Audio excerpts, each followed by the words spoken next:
here. Hello, people. Been a while since I streamed last time.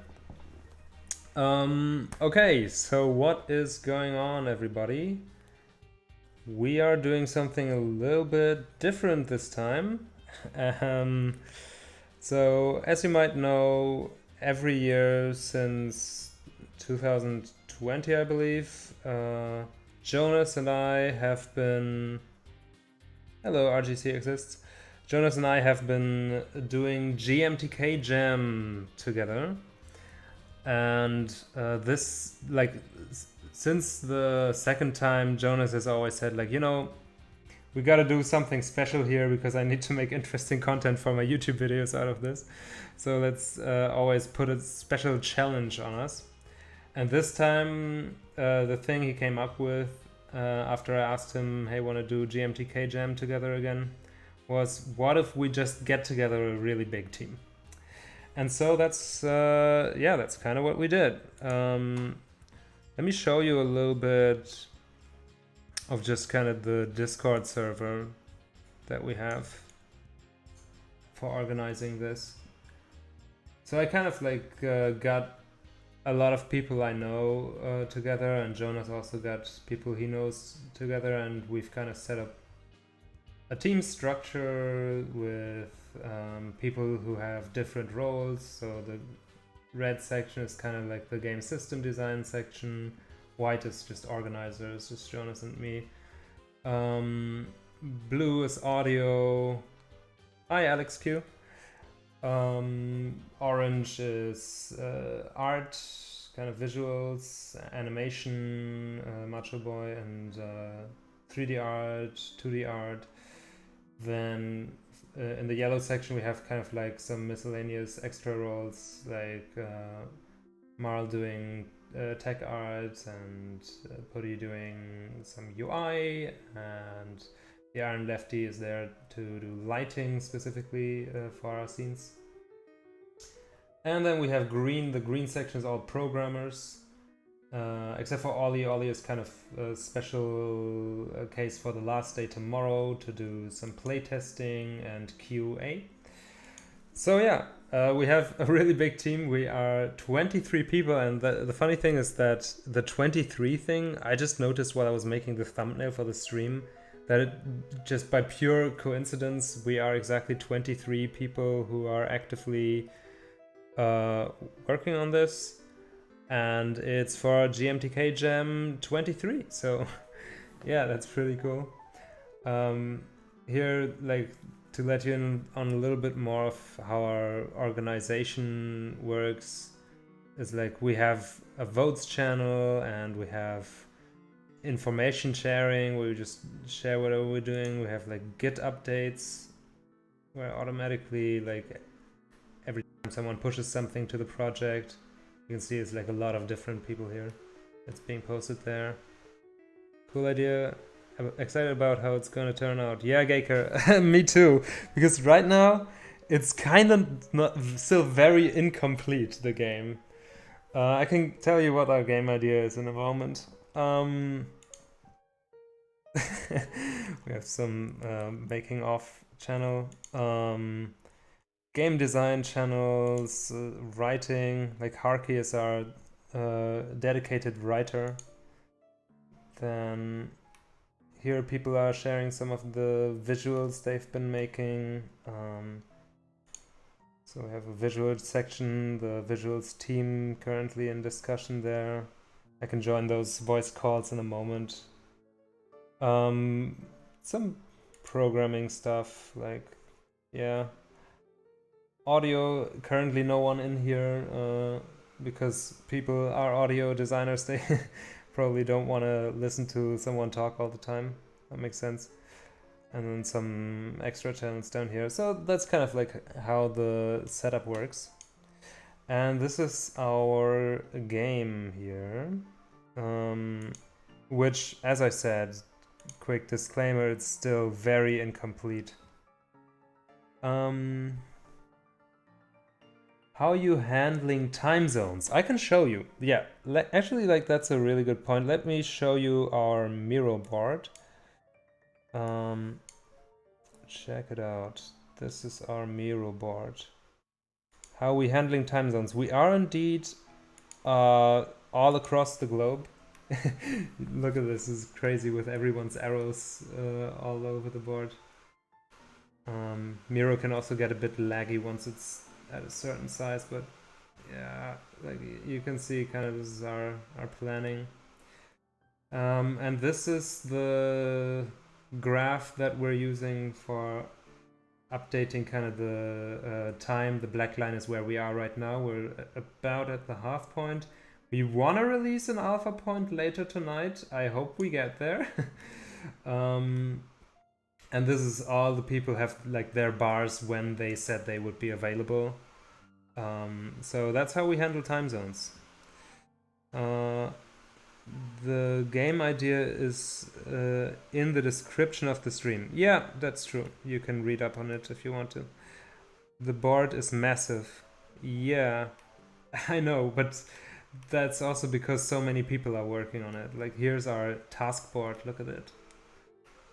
So many people. Like every card here is one person. And then I don't have any cards because I've just been doing team organization. Like the whole time I've just kind of been figuring out how I can help people out and jump around and communicate one thing to people and so on, like hop between the different voice chats and kind of talk to people.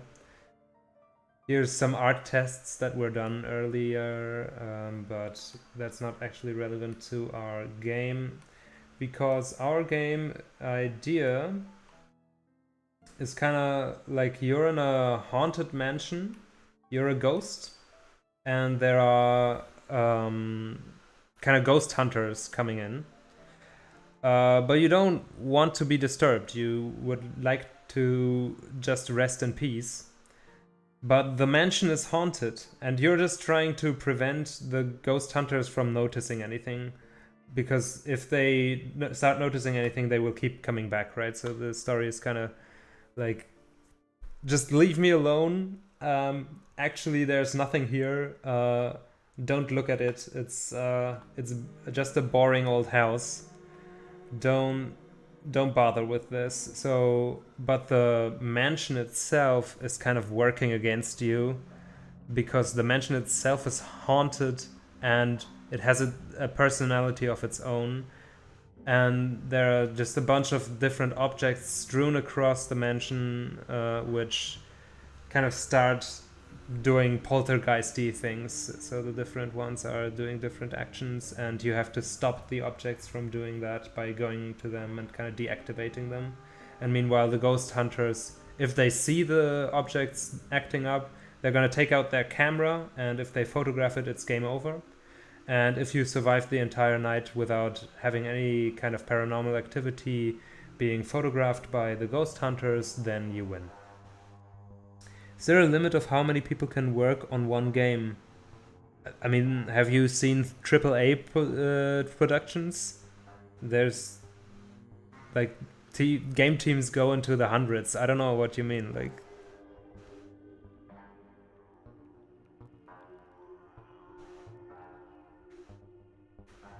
in the GMTK Jam, no, we checked the rules and there's just no limit imposed. It just doesn't say anything about that. And this is the biggest game we could come up with, like out of the people we knew. Like it feels like I literally asked everyone I know.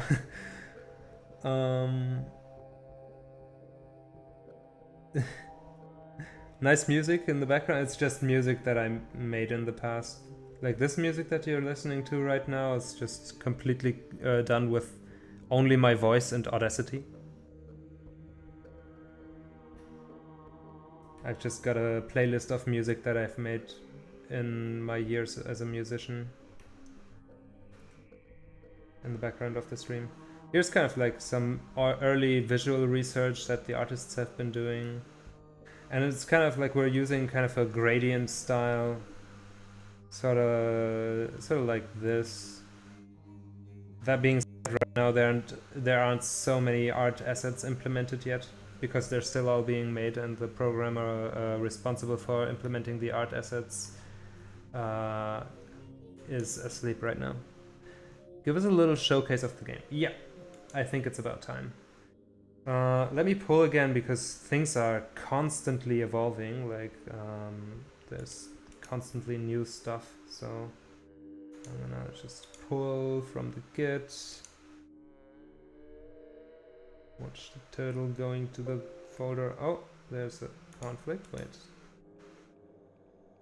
Do I have something to commit? I didn't actually do anything. It's just a bunch of nonsense. Yeah, no. I am just gonna revert.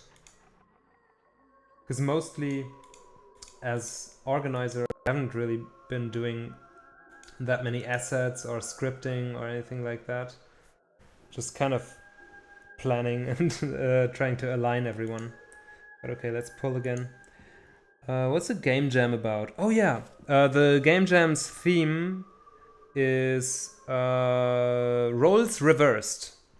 And in this one, it's like, kind of, you can imagine it as like, you're not trying to hide from the ghost in a horror game. You are the ghost and you're trying to hide things happening from the ghosts hunters, kind of. And also, instead of trying to haunt and spook people, you're trying to make it seem like everything is normal and they're unspooked. Okay, I'll just pause the stream music because there's actually some game music. This music is made by Goodie, who's our composer. Okay, there's some placeholder UI sounds right now. There's like a settings screen, which is currently very Unity UI, very undone yet. Credits also, like, these things need work still. Very clever way to interpret the theme. Thank you. Yeah, I can show you our ideation workflow that we did to come up with the themes in a bit. So right now, as I said, like, everything is still very, very early, kind of very work in progress. Let me maximize that. You can sometimes hear some placeholder sounds river recorded, because all the sounds are not made yet, but they're already kind of implemented. Yeah. Okay, so here's like a haunted object with the placeholder graphics still. And you can sort of fix them to be not haunted anymore. Right. And these are supposed to be the ghost hunters later, but right now they don't function properly, so they just kind of like stand around doing nothing. So that's definitely something that has to be fixed pretty soon. I will probably ask about that in a bit in the tech channels. I believe placeholder title, one of the best titles I've ever seen. Yeah, there's still a lot of placeholder stuff. They do be looking like Among Us characters. Oh, those guys, yeah. Everything here, everything you see is a placeholder right now. Like, none of this is final. But our artists have been doing models and stuff. They just need to be implemented. So yeah, right now there's not much of a game loop because our hunters aren't really doing anything. Technically, I'm not even sure if the timer is going at the moment, but at the end of the timer you kind of win. And there's a loot state, of course, but since the hunters aren't really doing anything at the moment, that loot state kind of doesn't really do anything. Oh, also you can teleport to these objects. Like, you can teleport to them, but that sets them off. So if you want to just like real quickly move to a different space, then you can do it that way as well. that's another feature in the game, I guess.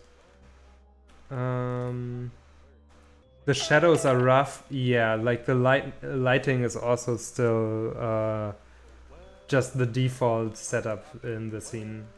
Like everything kind of has to be brought together. One thing that we definitely found out about working with such a large team, and that we kind of didn't plan in, was that there's gonna be a lot of different scenes and a lot of different scripts made by people individually, and someone has to take care of bringing all those things together. A lot of things are going off at once now.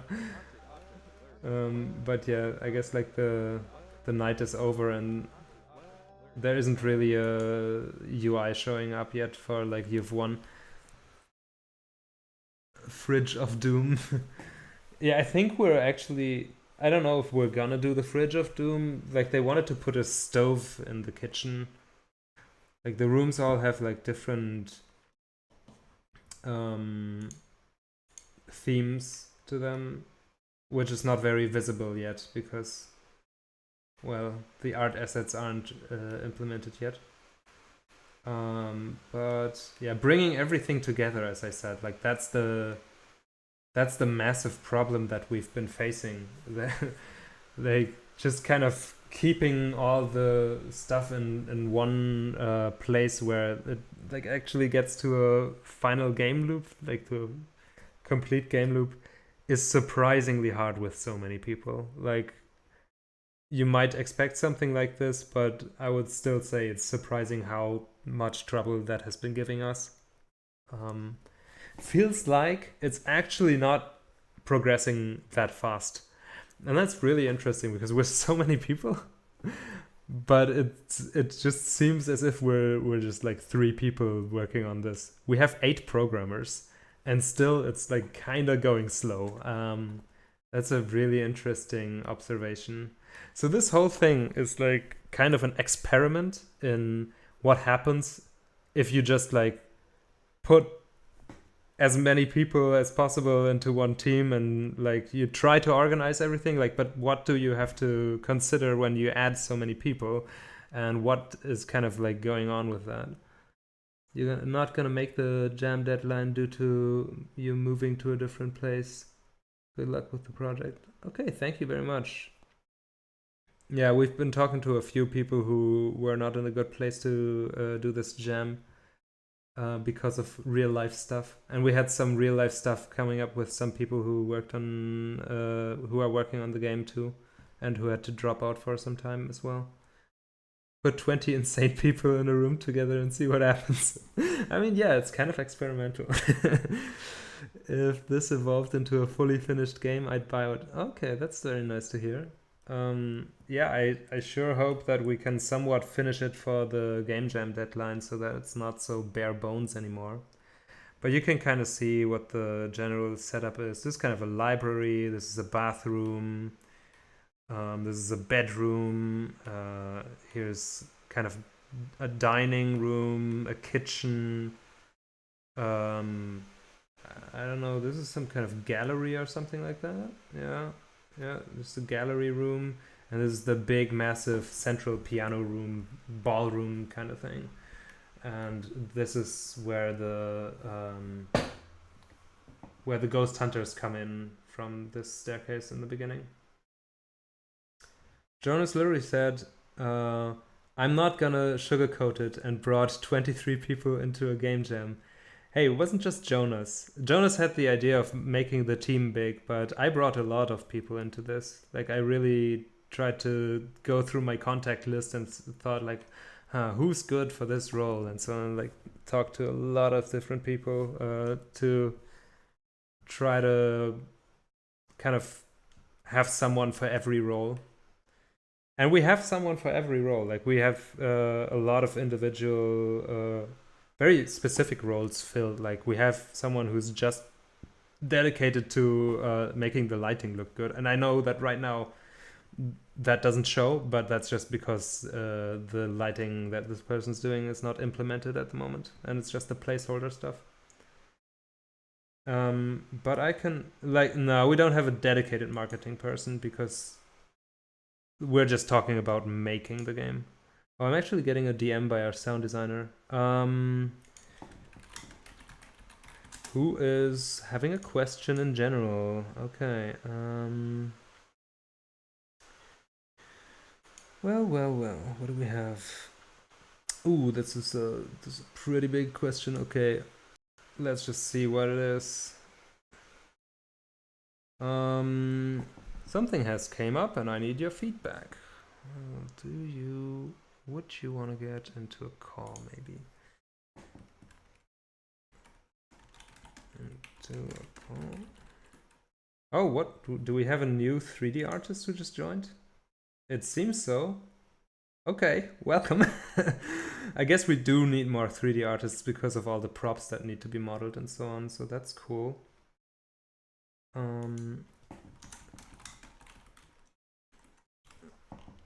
Alright, so let's read the message first before we ask for a call. We will need some sound effects that I won't be able to create myself. I wondered if I can use SFX assets that I bought in the Unity store with a single entity license. Here's a thread, here's an example. Ooh, okay, I've bought everything with my company, but you are not my employees. I'm not sure if we can or cannot use these kinds of sounds then.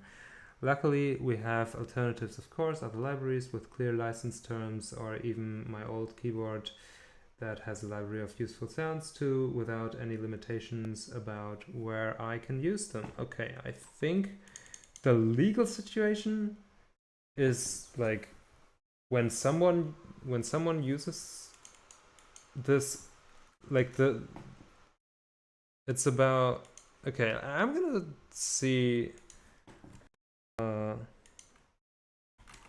call about the license thing.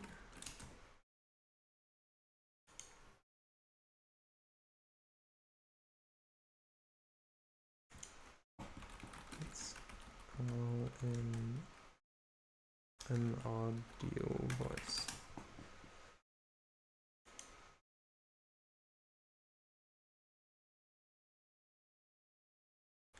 Hey. Hello. Okay, so license for the sound effects, they're like a single entity license. I think it's fine as one person only is working with the sounds.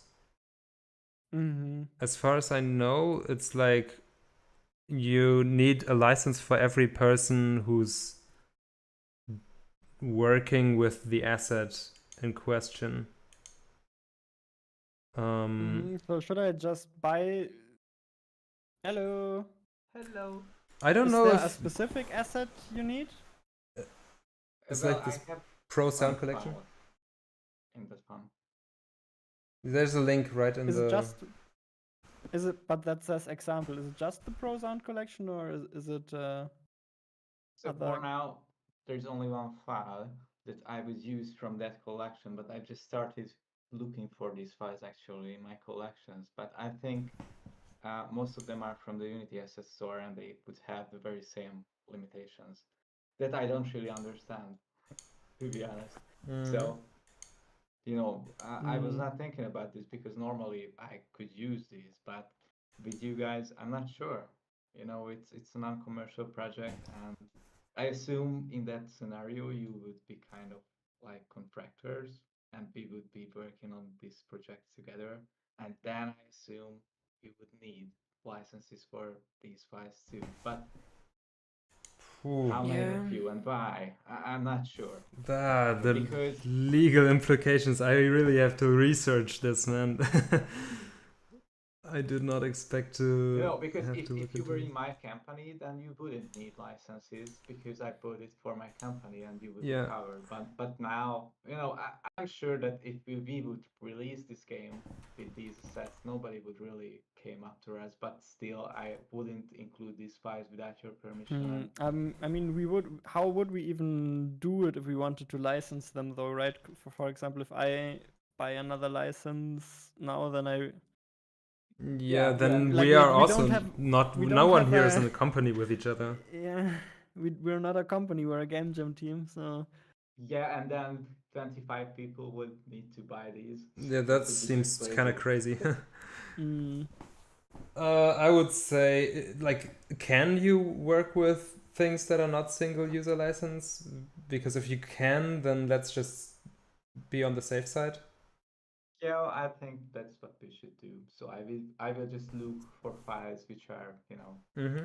totally fine to use them, and Yeah. that's it. Also, if Yeah. you have any sounds where you're like, does anyone have a sample of X? I have like a large personal library where I could maybe get some things out of it and send it your way. So if you have struggled finding something or recording something specific, let me know, or just generally like write in the audio general, and I can look for stuff also in my personal sound files. I have a bunch of game sounds myself that I've made Okay. myself in the past. Yeah, I think I would be able to find these things Okay. on the internet. I mean, in a legal way. Yeah, of course. And then I can, and then I can just select the best ones, which would fit the project the most. Okay, yeah, that would But be if best. I can find something, I will definitely share which things are Mm-hmm. those. Yeah. Okay. Well, thanks. I think then we should be pretty clear. I've also heard you've already made some sounds, right? Yep. Would you be able to quickly drop those in the audio file sharing so that everyone can hear them, kind of? Of course. They are also uploaded already. Yeah, they're like in Git, but not everyone has Okay. access to it. Yeah. Okay, I will upload them. Cool. Awesome. Thanks. I thank you. Bye. Bye. Bye. Okay. I brought another addition to the 3D team. Yes, I see. It's a contact from Bonicle, right? Yeah. Yeah. Yeah, that's great. We could really use more 3D artists. So we're no longer 23. We're now 24. So Another one. another one. It's no longer in the theme because the theme is GMTK 2023, and we're 23. We, in best case, we should be 2023 then. Yeah, that's right. So we still have a way to go there. Okay, but no, it's that's cool. Yeah, and while I have you here, I feel like we need to try very hard to make ourselves as useful as possible because the game's Yeah. like, it's not coming as together as fast as it needs to be right now. Yeah.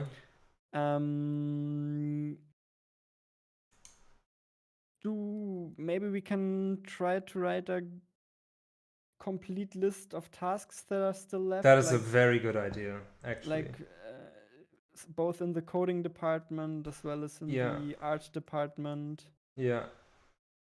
Yeah. I feel like we need a better overview. I'm gonna go to the Kanban board. So And right now, also for me, the ghost hunters are kind of like not working. Like they're just not doing anything. They're just standing around in the center. That's the way it is. And who's working on that? I mean, Zyger's working on Ghost Hunter taking photo system, but who's working on the overall movement stuff? I think Aya was doing that. I have like score manager, tracking ghosts, getting caught, and evidence being captured on camera. I mean, the Ghost Hunter roaming AI is done, so. So that's just how it is. It's done. That's how the game works. Maybe we should talk to Aya about it and notify, like, get in a voice call and say like, why is this not working? It seems like that's a bottleneck right now. So. Yeah. But I'm not sure if we can make it go faster. Yeah, I just want to know why this is happening.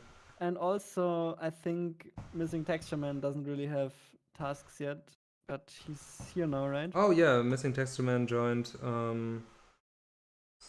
So that's an important slot to fill. Yeah, that's right. Also, I guess that River has new sounds he could implement. Because when I last played, there was still a lot of placeholder sounds playing. Mm-hmm.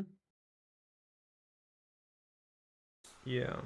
Okay, but anyway, I think the most critical issue right now is that we need to get the game loop running, right? Like we just currently the game loop is not working mainly because the ghost hunters are just standing in the center and doing nothing, and they're such a critical element.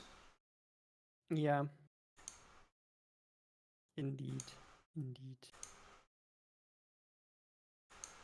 That would be one of the main bottlenecks we have to clear up, because I know that Caspar is also waiting on that for balancing. Yeah. Then let's go into into tech voice and ping Aya.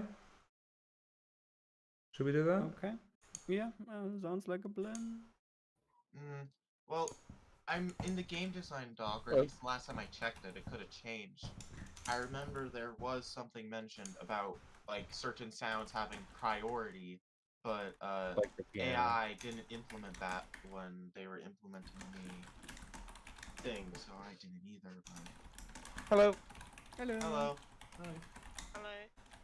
Hi. I've got a question. I'm about to submit my like enemy stuff. Mm-hmm. But before I've submitted it, I've like pulled stuff from the Git. And who was working? Was someone reworking like the enemy movement? I think that was II, because they're always the one doing. Yeah, that's I'm true. not seeing. I'm looking. I don't how. I'm just like I'm in the mansion scene, and I've debugged through the code.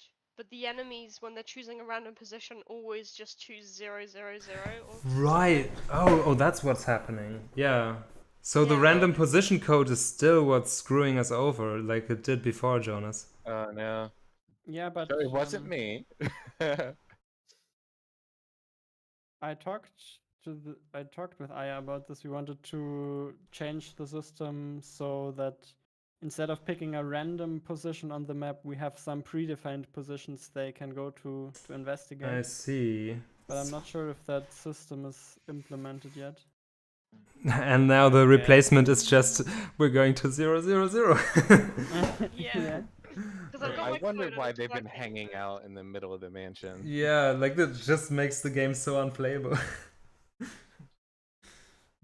That's our big problem, and Aya's kind of not there. I like literally went deafened just before I hit enter on my message to come and tech VC.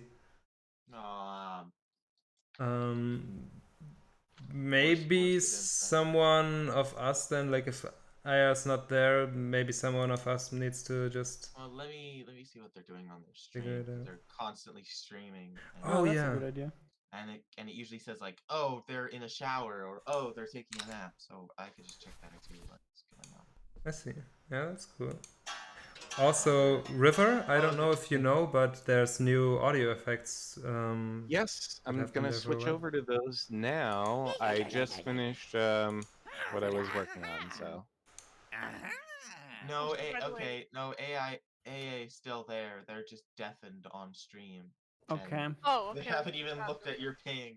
So. Okay, so then maybe we need to write in their stream chat. Yeah, write it here. I'll do it. For the record, I've submitted my AI stuff. Just as like a quick brief.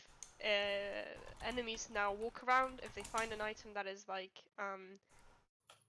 in warning / going off state. I forgot what the state is called. Wait, they can walk around now? But they have to see it. Their walking isn't working right now, but once they walk around, if they see it in their like view, they walk to that item, they get alerted by it, they stand next to it, and then they're trying to take a photo. There's like a delay that you can set, and after that delay is over, they take the photo. But if in the meantime, while they're trying to take the photo, the item goes back to normal or like idle, then they are no longer interested in it, and they walk around and they find another. Okay, that sounds awesome. But do they only get alerted to objects that are in their vision cone? Yes, this is only vision, but I was speaking with River earlier that we want to implement another section if they can like hear them. Mm-hmm. Okay. So like, but I guess at that point we also need to make the decision if we only want them to if we want them to go to hearing objects first, or like if we're gonna have a different priority system. Like, No, they should probably prioritize vision, and if they don't have anything in their vision, then they'll then they can go after hearing. Yeah. So yeah, the audio thing still needs to be done, but I think we need to wait for the items on that, right? Or do the items already have like audio on them? Yeah. The objects all have audio implemented. It's not like the actual audio clips we're using yet, but yes. Okay. Does anyone know how you do like how you can check for if they can, I don't know, quote unquote, hear it? Okay, yeah. No, So we were just doing a proximity check, right? How close it is. All of the haunted items have an activate event, and that's when they should hear something. And once they activate, they should be able to hear it until they get reset. So haunted items have the activate event and reset event. So in theory, the only problem is each one has its own event. So, but if you hooked into all of them, then you would know exactly what's happening. Nah, they should just add themselves to some sort of public list when they're active, so that you can just loop through all of them and see which ones are the closest. The haunted items already have. I already have a list on old. The haunted items already have their own activation code that's supposed to alert the hunters nearby already. Oh, yeah. Haunteditem.cs. So did we code that twice? Yeah. Okay. So I took a look at that, but it had to get changed. Yeah, I think I already removed it. Just make sure you. You know, I think that's already been removed and submitted. I guess I just because I think it made more sense to have that logic on the hunter themselves, see if they can see the item. Has someone gone to Aya's stream chat actually? I mean, with a priority, I guess. Just come on, Aya, check your gosh darn things. Stop making your stream. Stop making your stream look ugly. Hurry up.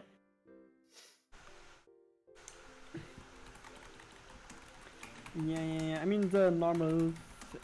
Unfortunately, I think a normal thing that these bottlenecks appear, right? And then scale it down. There you go. It's a little bit cleaner now. Well, yeah, but it's right there. Yeah, Aya is just tweaking things in his stream. I'm coming, Jan. Okay, but noticed me now. Okay. I'm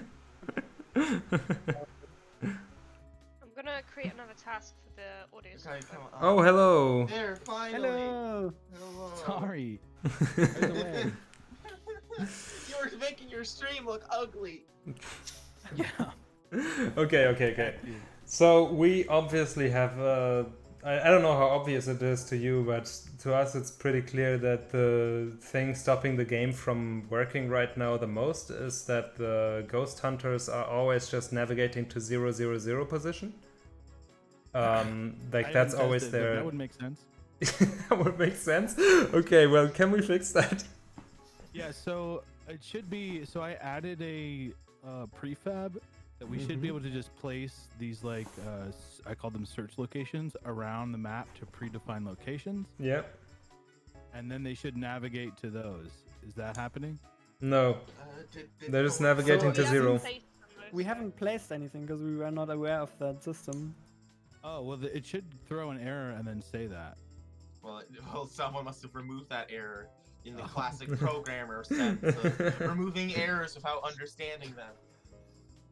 Oh no, there is an error. I'm getting it. No search location set for ghost hunters. Yeah, but the problem is that the console is always so spammed that I guess nobody noticed. Yeah. Like I actually have 999 errors and 999 prints generally. Like I don't know, the UI is constantly printing something. Okay, so I see it like animated. We just have to add search locations.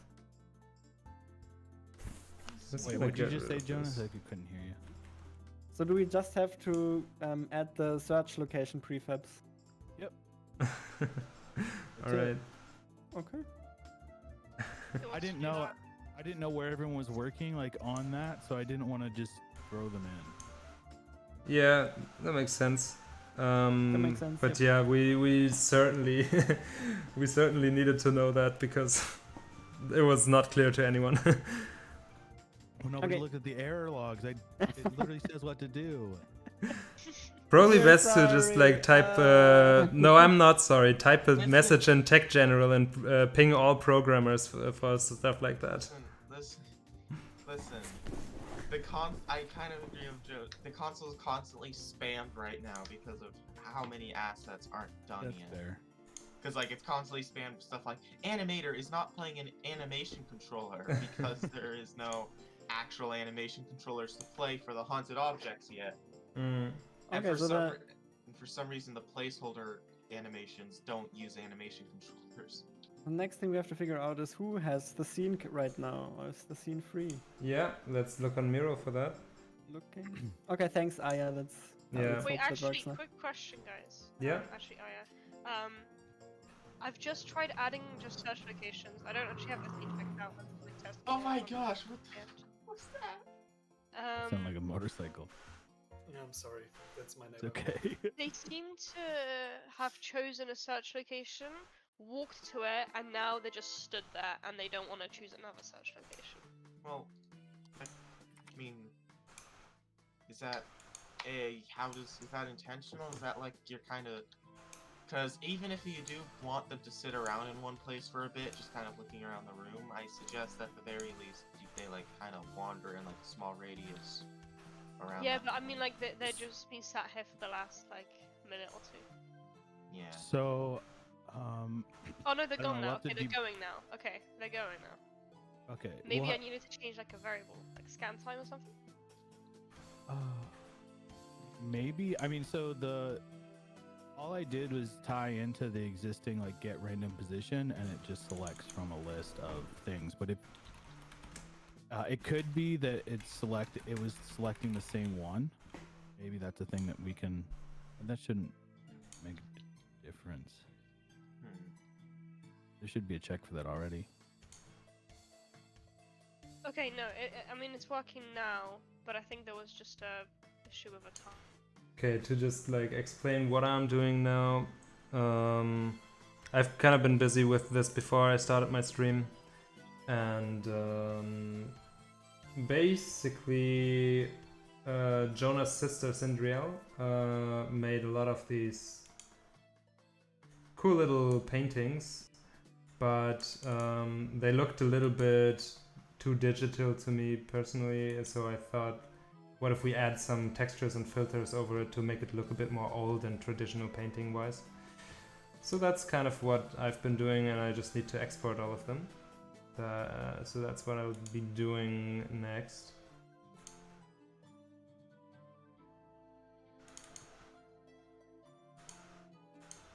Oh, I already have this one. Okay, never mind. This sunflower. So yeah, you can kind of see the before and after edits. Add brush or blood splatters. Ooh, actually a good idea. Should maybe do that. It's kind of not too bad. But then again, that should maybe be a special effect happening on paintings that are haunted or something like that, because again, you're trying to convince the people who are walking through your mansion that it's just a normal old house, and if there's blood effects, then why wouldn't they instantly photograph it? Make them look like it's aged. Yeah, that's kind of the plan, right? Like, this is before and this is after, so I'm making them look like it's aged. Well, not blood. Oh, you mean like aged blood? But then again, it would just be something that calls attention to itself too much. We're really trying to sell the idea that the ghost is trying everything to make it seem like a completely normal mansion where nothing strange ever happened. So I don't know, it would have to be a haunting effect that the house is doing.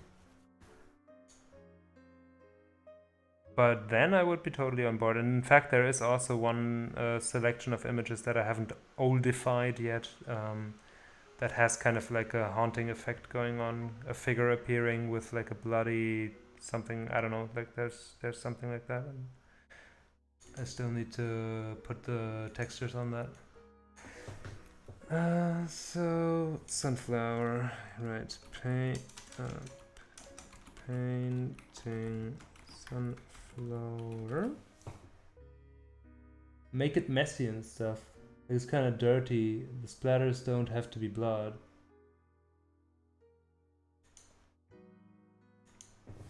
I'm already kind of doing that. Do you think it's not dirty enough? Like, do you think I need to go more overboard? Because, like, look at how much additional grunge and dirt there is on these already.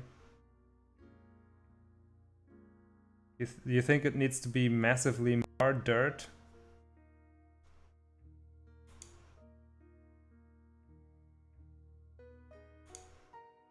Because you also have to realize our art style is kind of mostly simple gradients on the meshes, and there's not a lot of these grunge details already. So I'm not sure if that would kind of stick out too much if I just added more and more dirt on top of it.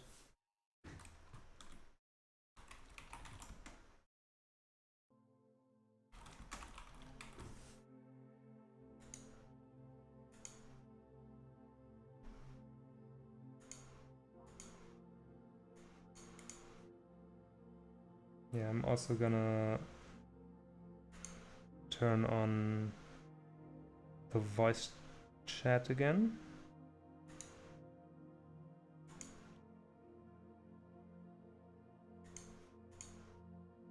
Is anyone on player movement right now? I don't think so. No. Okay. All I'm doing is adding an event. I'm in and out. Yeah, no, player movement. Okay, sweet. I didn't know there was a card for that. I'm taking it.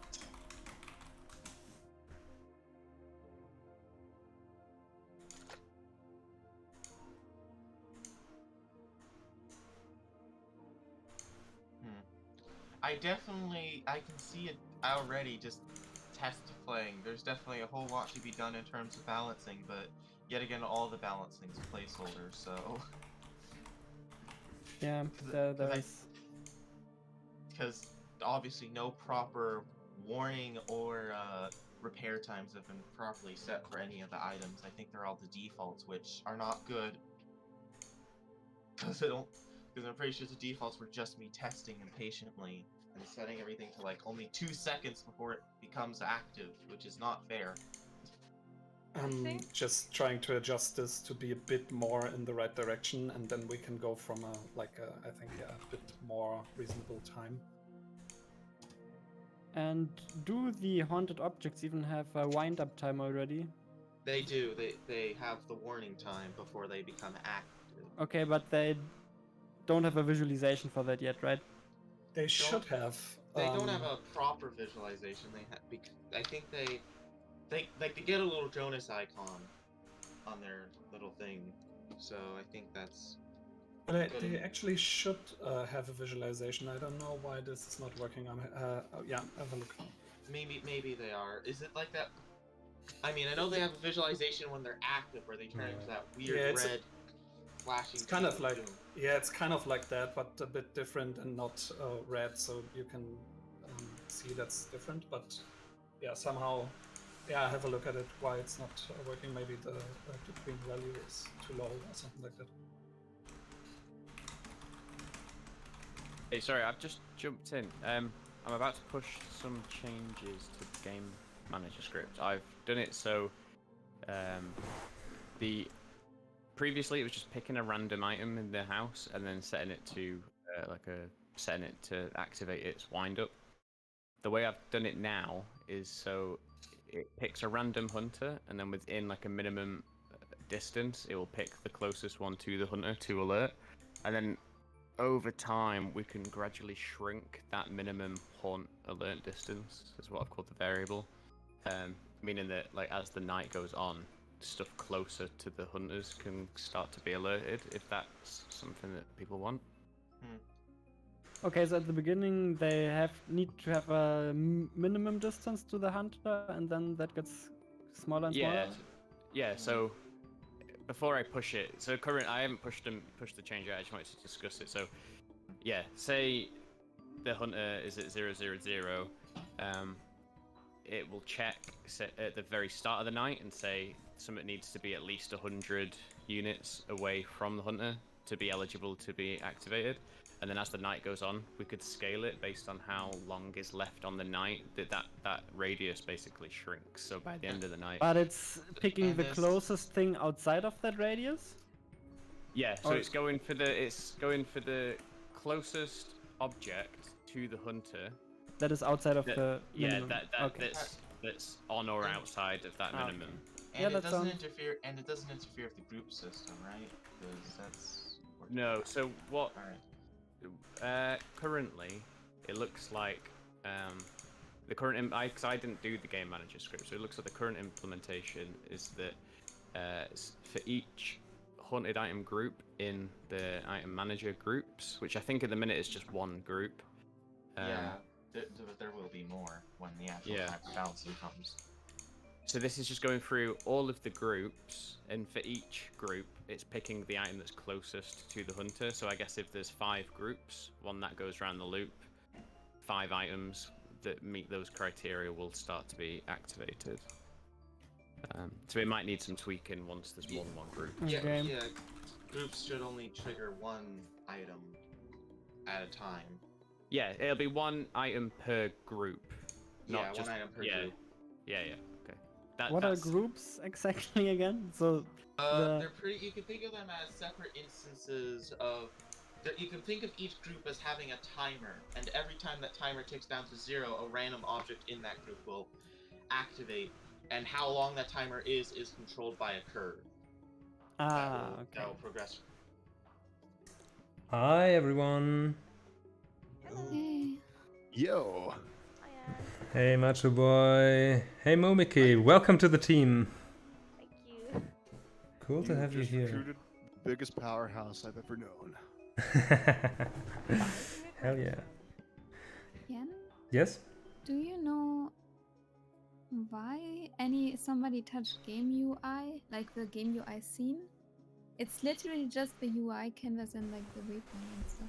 Like the stuff I'm just only not pushing because I'm waiting on Rug. No. I don't know. I guess I can look through the Git log. I'm trying, but there's like a lot of stuff. I don't really know. Yeah, I don't even know why somebody would need to touch it, because I think it was even decoupled. Yeah, let me just see. code-wise. And Game UI. The latest was. Oh, come on. Today at 18:30 by Caspar. That was a merge, though. buy a merge because of the additive, but there was no need. Like, this is the reason it's an additive. Like, no, actually I'm not. Wait, game UI.unity, right? Yeah, game UI.unity. I mean, it would be great Yeah, no, it still seems like that if merge it was doing reversed, that. unless something important happened. But honestly, in the WinVet scene, there was nothing needed to do because it was kind of decoupled and Okay, well, it this was just just UI things. yeah. It's all. I don't know. It's just a Rockstar. merge. Set up proper additive scene loading from main menu play button. Has that modified? That was could at be, 17:30. That could be a thing. I That's guess by River. That's okay, but okay. But it wasn't really this important to break But the thing River's for me because River's thing only added stuff, so you should be able to merge the scene. Shouldn't be a problem. It's super annoying in GitHub. You cannot merge things in GitHub? Hello? I know I can do it in comments, but I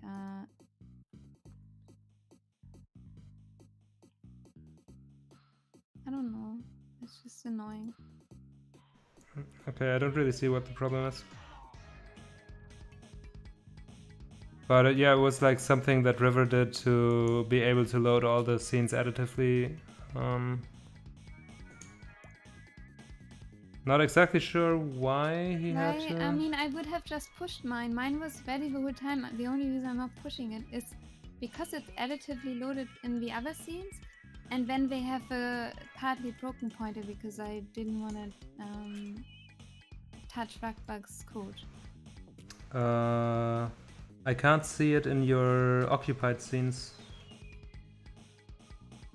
I have just the UI thing. We never changed it. But I mean, I just mentioned it a couple of times. But yeah. The main menu and the UI scenes are not on Miro in your occupied scenes. I guess no one can tell that you're using it currently.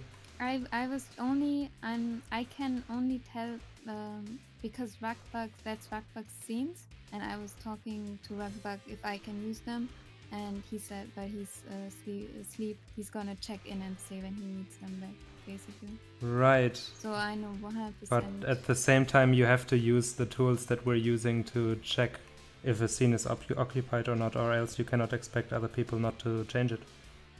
Okay, then I'm just.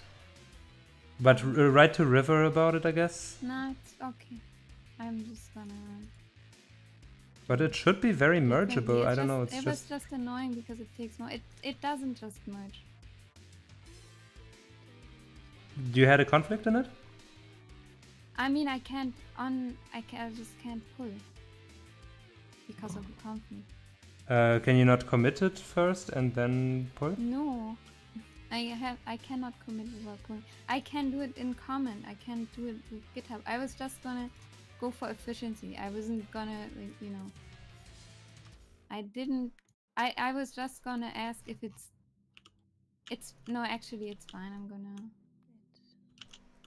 Could you do it with prefab setups or something? something? It's Rugbug stuff I didn't. There is prefabs in there, but that's not the main setup, unfortunately.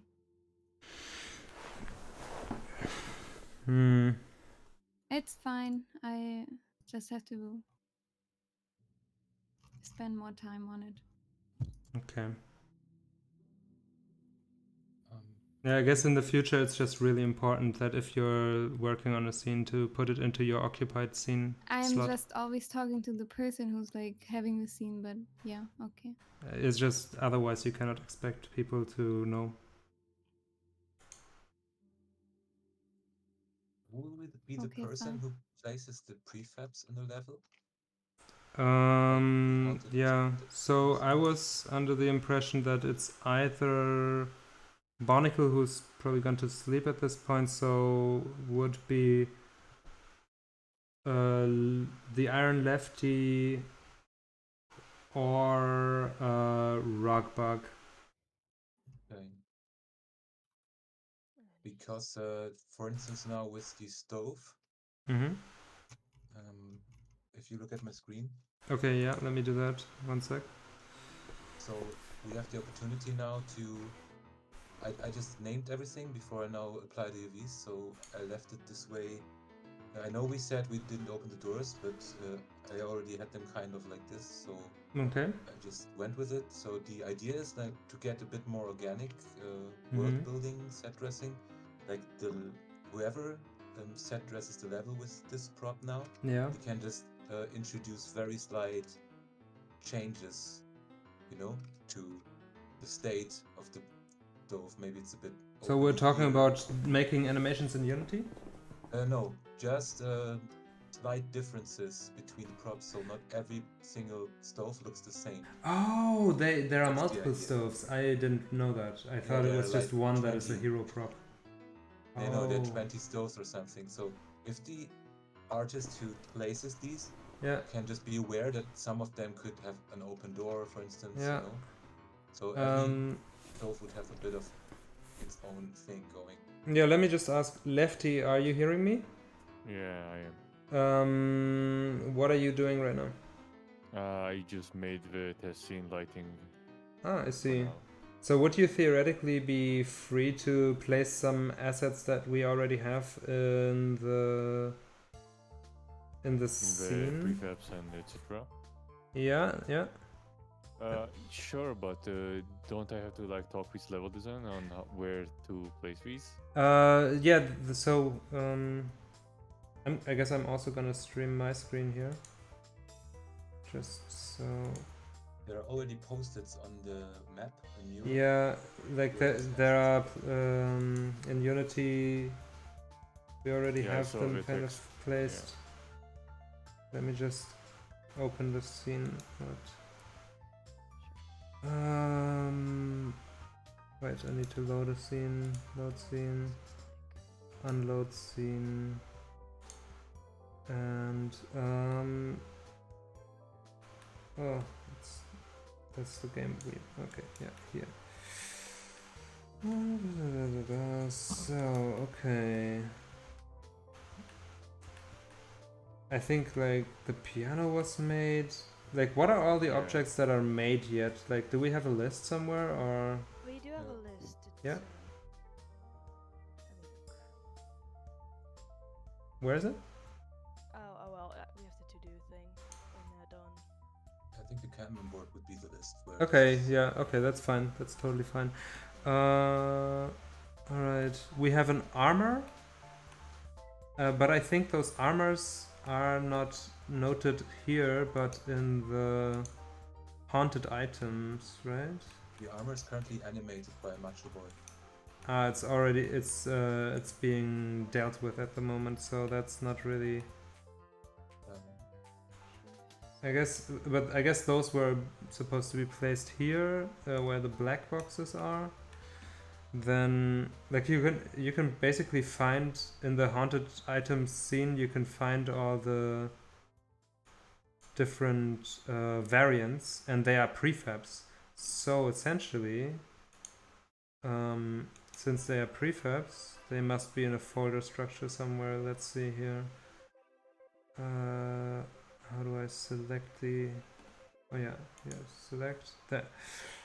So those are all the different prefabs, and I guess they should just be. You should just be able to replace them in the prefabs, and then view them in the haunted items scene to see if they are like rotated and placed correctly. Yeah. Okay. And if they seem to have the correct scale versus each other, you might have to scale up and down some stuff. Yeah, but I'm gonna be working on the scene, so is somebody else working? Yeah, on let me it, look or- at that. Let me look at that.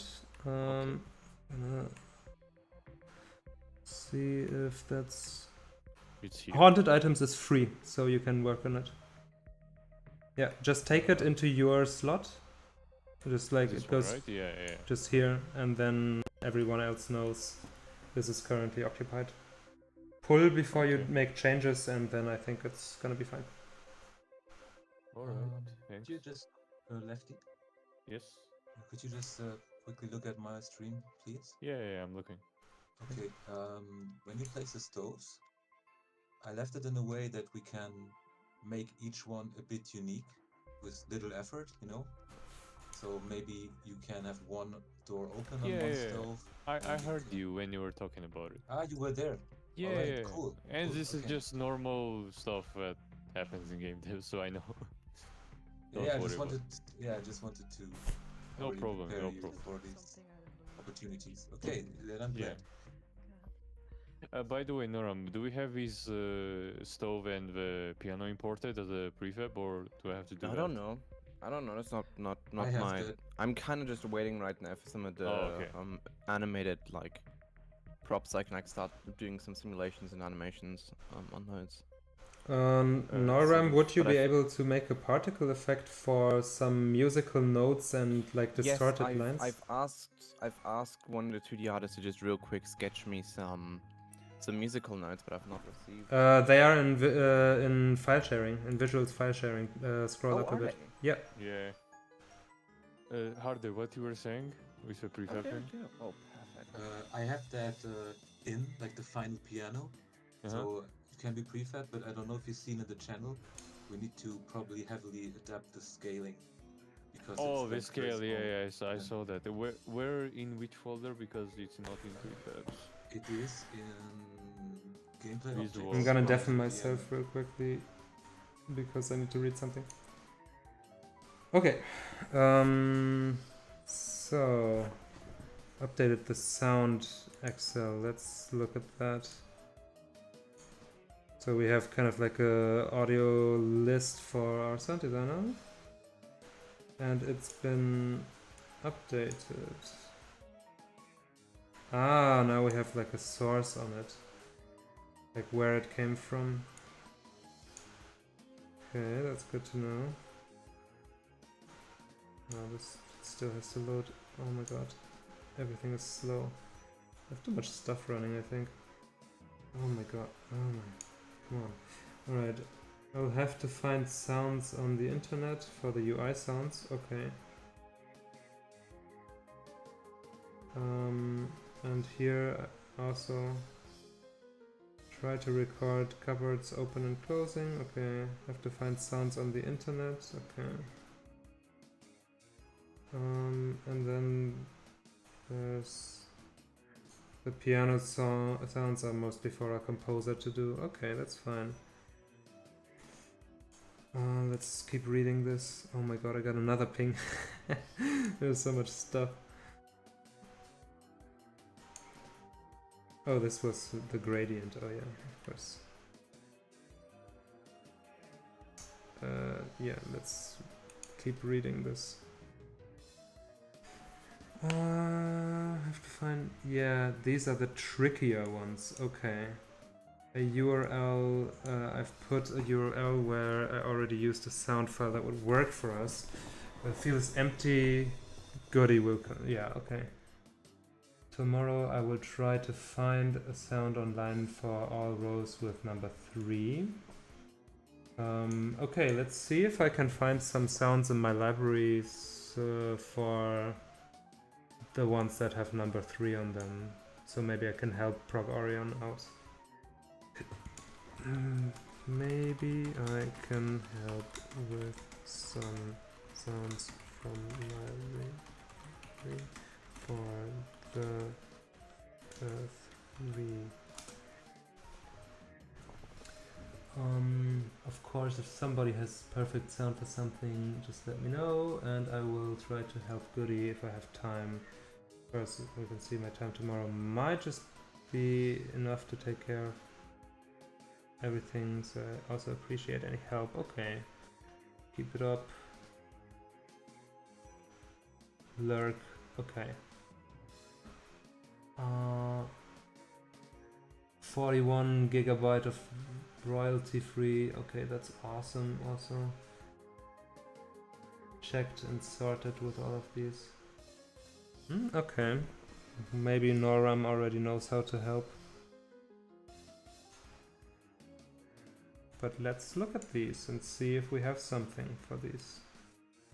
Starting with the top. These are all self-recorded, so that's not a problem.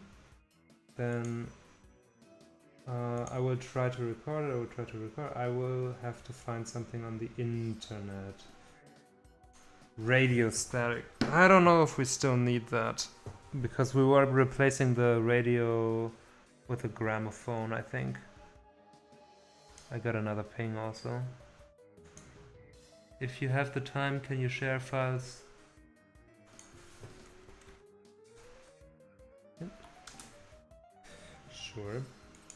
No problem. Okay.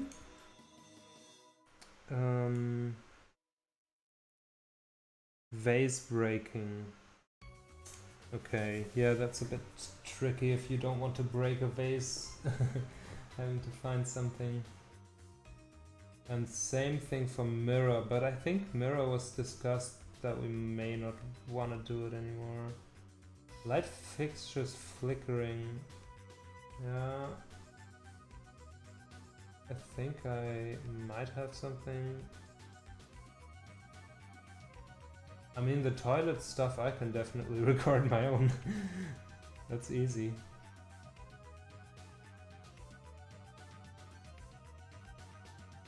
Yeah, that's okay.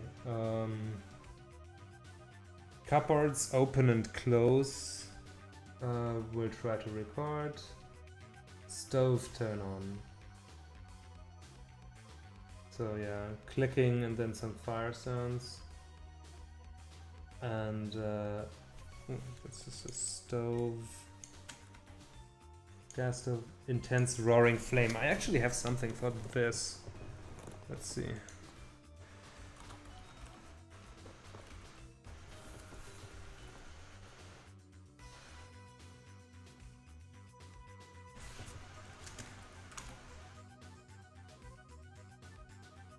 Here, I have my environments elements folder. Stop the music for a moment to focus on this. Fire. I have this one. Let's listen. Yeah, that should be fine.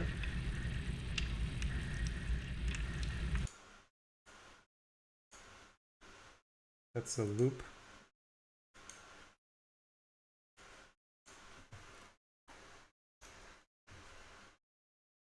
Come on. Yeah. Potential stove on loop.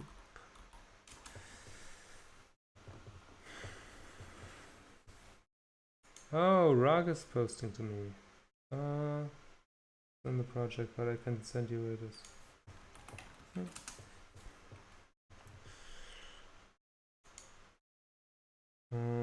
Okay, where is the link opener? Scripts, UI, button, web page, yeah.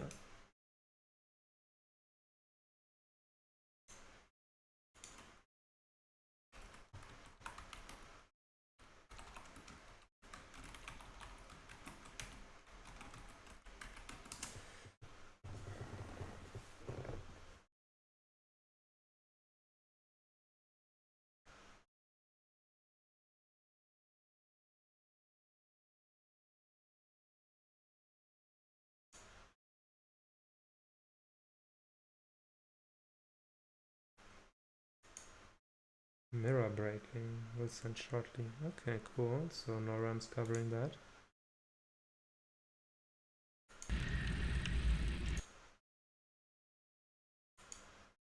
Let's see.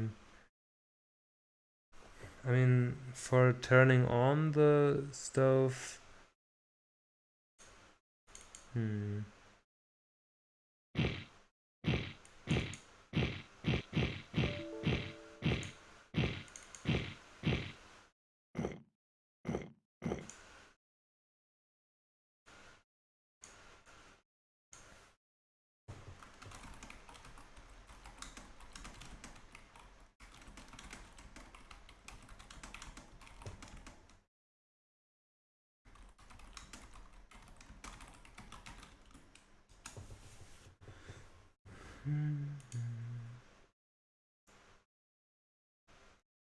Okay. That could be something. Let's see, what else do we have?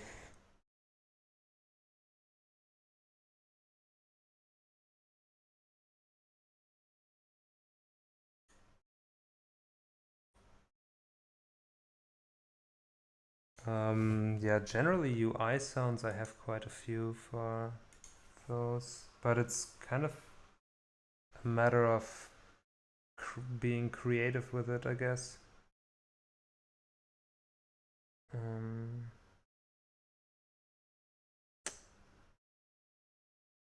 Right, game sounds. UI, like I have gamey and then. No, not. Or is it? Wait, gamey. Yeah, I guess kinda. Affirmative. Sometimes things take ages to load. Why is this? Oh my god. I've just got too much running. Okay. Let's see. No, that's not really the kind of stuff. Menu. Ah, yeah, that's what I called it. Click on. Eventually, the contents of this folder will be loaded. I'm sure of it. Yeah, there we go.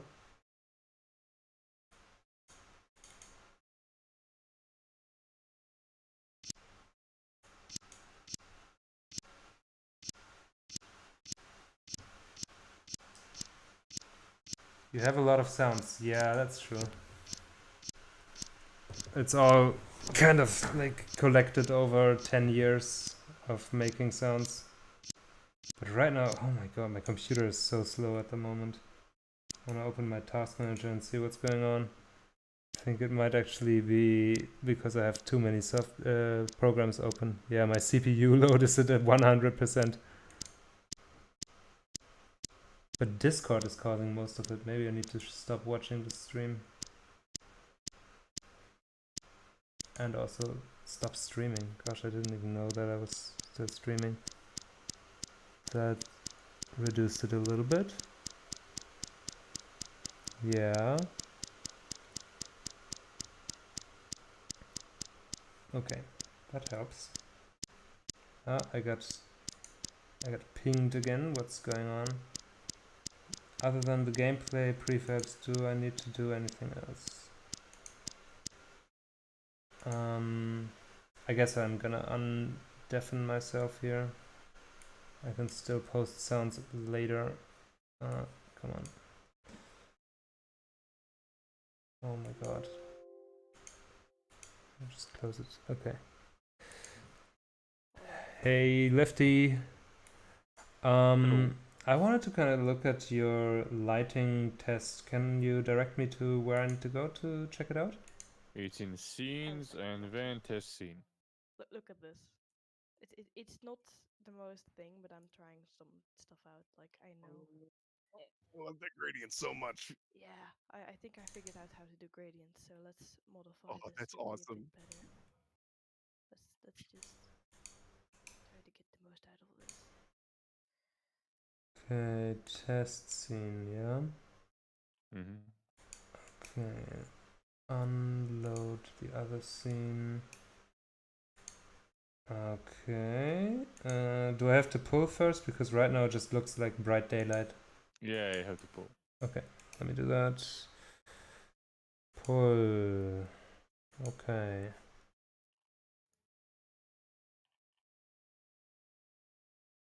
Alright, I did that. Let me reload.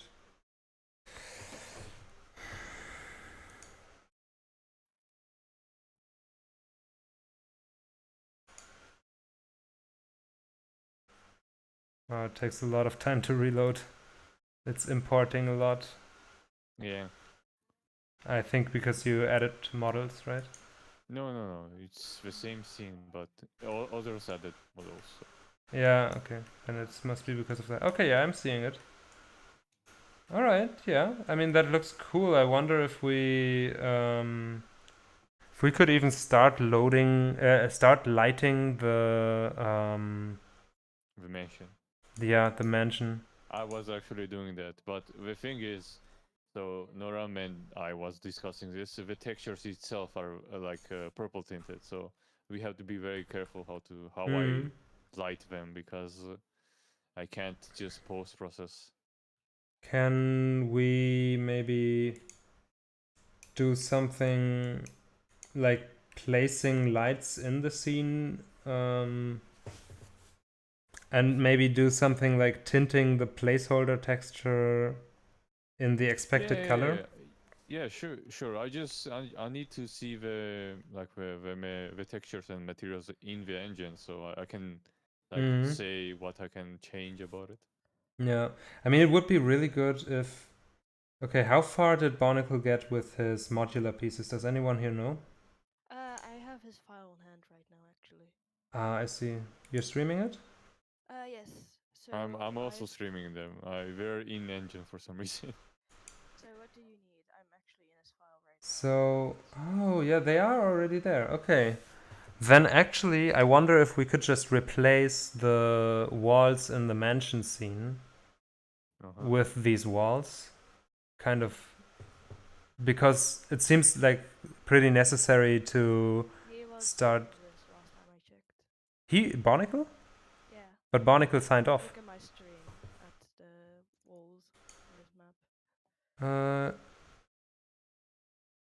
Oh, he's building it in Blender? Oh, okay. Well, it is listed on the test, so I don't know what exactly he's doing. But I would guess that this is just to test how they work together and not actually the scene. So someone needs to take these into Unity. I guess they're already in Unity, but like take this into the mansion scene and place them as needed. So I guess that's something you could do, Lefty.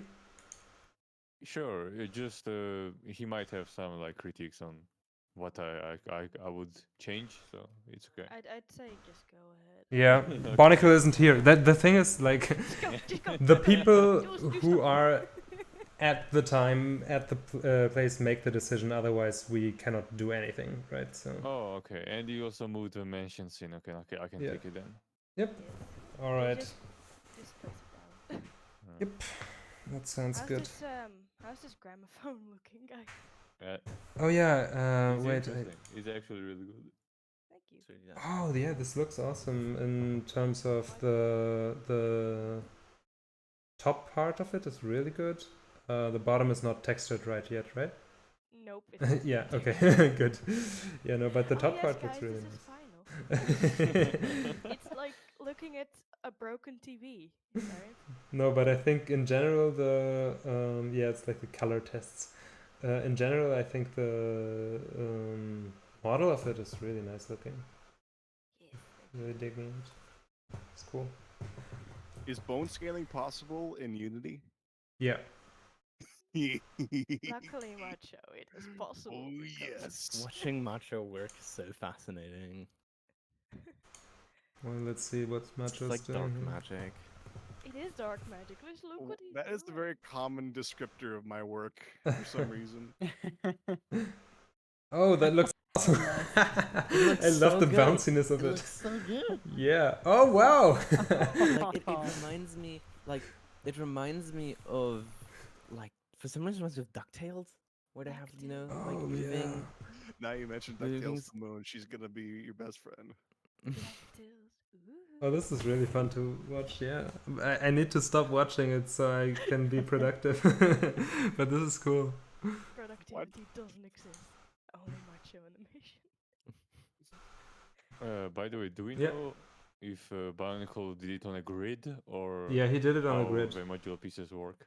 Yeah, they should be working grid-wise. Yeah. By the way, can we perhaps, is it possible to make the walls a bit higher in the end? Yeah, it could probably be scaled up, but the question is then if they are going to include a lot of the gameplay relevant stuff. Yeah, I mean, that's kind of what I thought we had, like, outlined, but I just personally feel like it'd be more aesthetically pleasing if they were higher. How about we Just my personal make opinion. only the back walls higher? That's a possibility. Yeah, that sounds like a good compromise.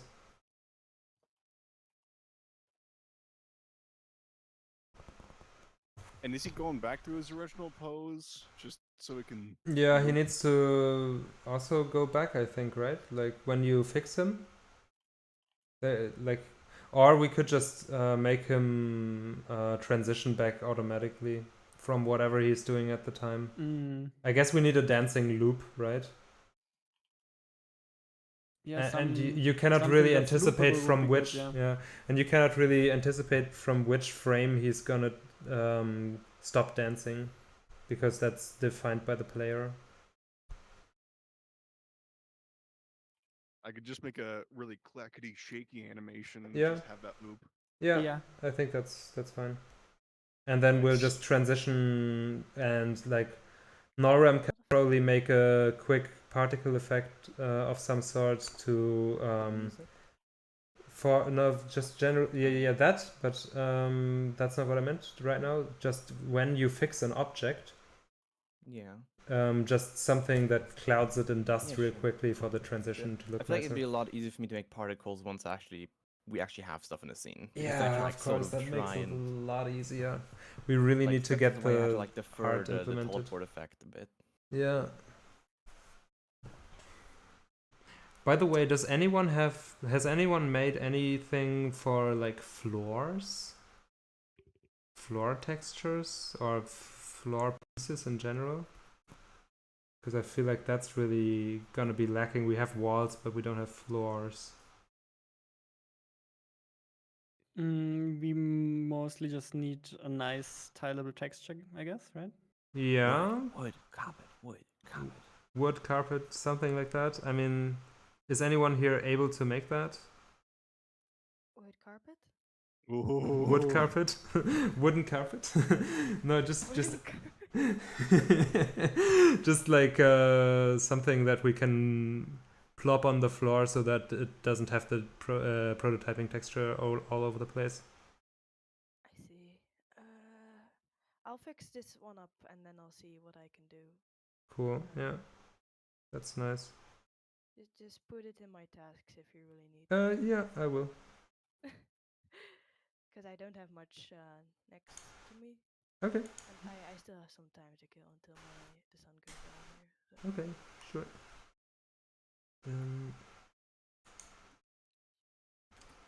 Let me give that to you. Wouldn't we have for the floors like more wooden planks and maybe with like extra carpets here and there to hide the repetition a bit? Yeah, I was thinking. Yeah, having some carpets that we can just place on the floor. Like maybe we have a wooden floor kind of yeah, just some floorboards, and then we just have like something between 1 and 3 different shapes or colors for the carpets that we can just place strategically to make it look a bit nicer. I mean, I could maybe cook up some quick wooden planks in Designer, but I need to get going with the modeling. Yeah, no, you don't have the time. But Mumiki is taking that on, so let's do it that way. Yeah, what's up? I want to change this prefab because we do not have a post-process volume on this, and I cannot see the colors. Does anybody use this prefab right now? Which prefab? Player and cam. Player and cam. Let me see if that is on Miro. Or you can also take a look, of course. I think this animation is done. Okay, let's watch it. Watch it. Oh, it's so good. It is so good. I love him. Wait, MachoBoy, do you want to take a look at my best Blender animation ever? Oh yes, I do. Hang on. Let me find it. I have no idea how that guy does it, by the way. I just don't know. It doesn't seem like anyone is having the player and cam right now, or it's not really on here, right? Yeah, it's not really. It's called the player prefab, maybe. I don't know. Macho, please. But no one's having that either, so just take that. Okay. Once this good set's loaded. Can you play the animation again, MachoBoy? Pretty good. Pretty good Nolram.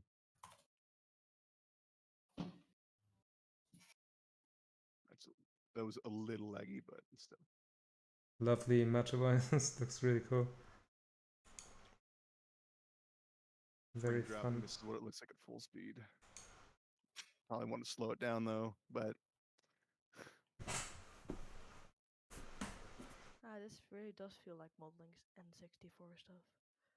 Yeah, so good. I love it. It's great, honestly.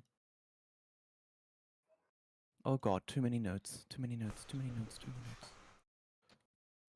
I guess you have to make a note of that, huh? Nolram.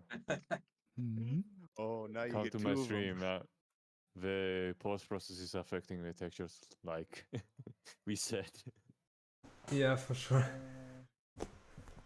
I mean, if we have a shortage of 3D modeling still, then I can help as well. What? Oh yeah, Jonas can 3D model. There's still some stuff, like a fancy mirror, a sink, a bathtub. You can just grab what you like. It's not On good. my props. The gramophone. Dun, dun, dun, dun. So that's the needle thing done. Yeah, I Then think I someone should should, probably. someone should have a look at the issue that Lefty's having. A little unexpected. A little out of left field. What issues Lefty having? Yeah, with the coloration of the texture. That was what I saw mentioned earlier. They were not here, so you should explain again. Oh, yeah, so basically the issue is that, because the color palette that we're using, some shading colors and stuff like grading elements are baked into the colors of the textures due to the palette.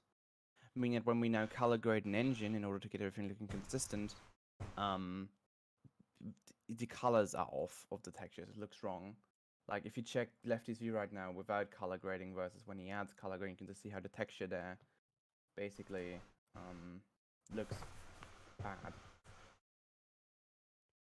That's sort of the issue that we're having. I mean, generally looks a bit dark, right? Mm-hmm. Yeah, that's a different issue though.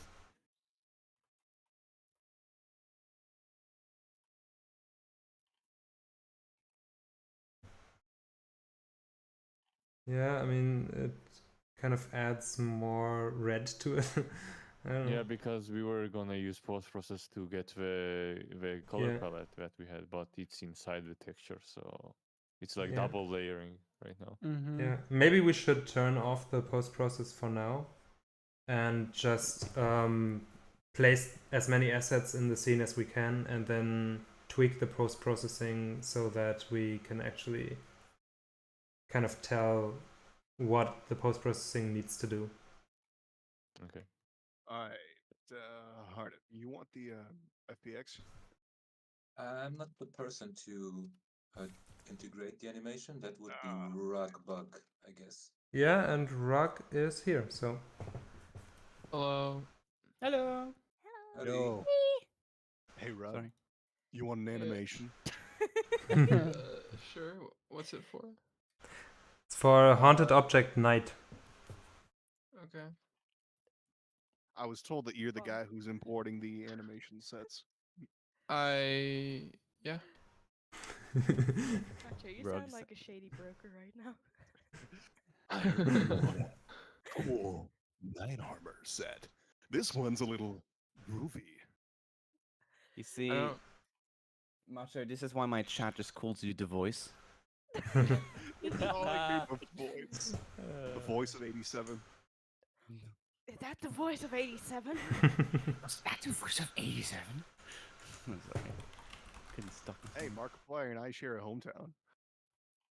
That's More awesome. like a home stage, right? Yeah, but you know, I'm close enough to Cincinnati. It's like a 20-minute drive.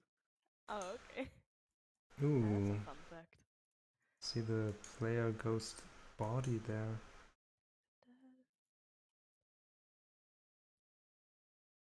Do we have a folder for models? I think left one I like better. I have a folder for models. It's under 3D, interactive objects, Okay. gameplay objects. Back faces are better. I don't have a 3D folder. You don't have a 3D folder? Then maybe you need to pull like 1,000 commits or something. I pulled.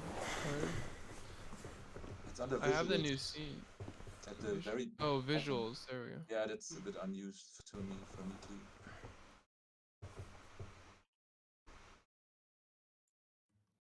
Okay.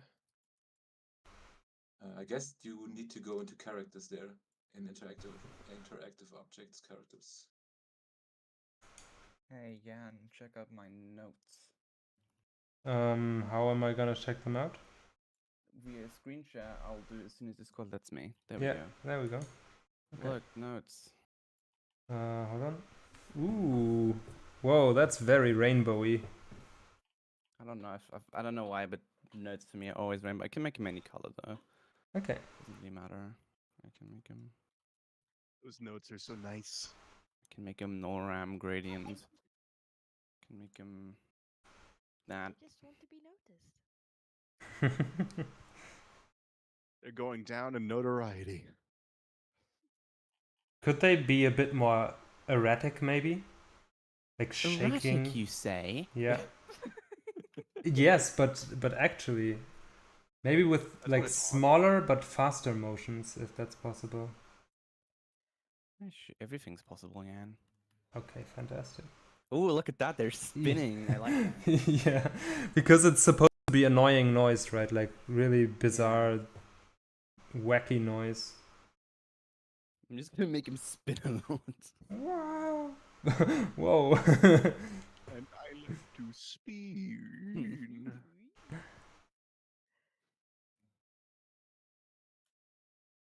That looks kind of erratic and Mhm. chaosy and mad.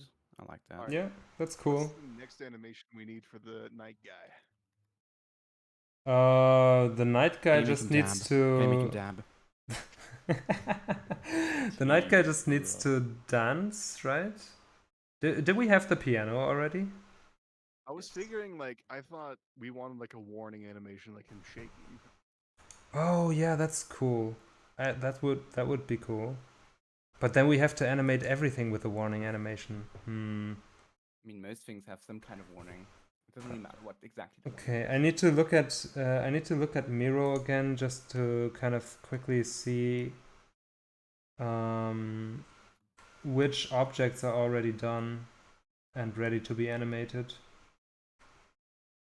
Do we have any characters yet?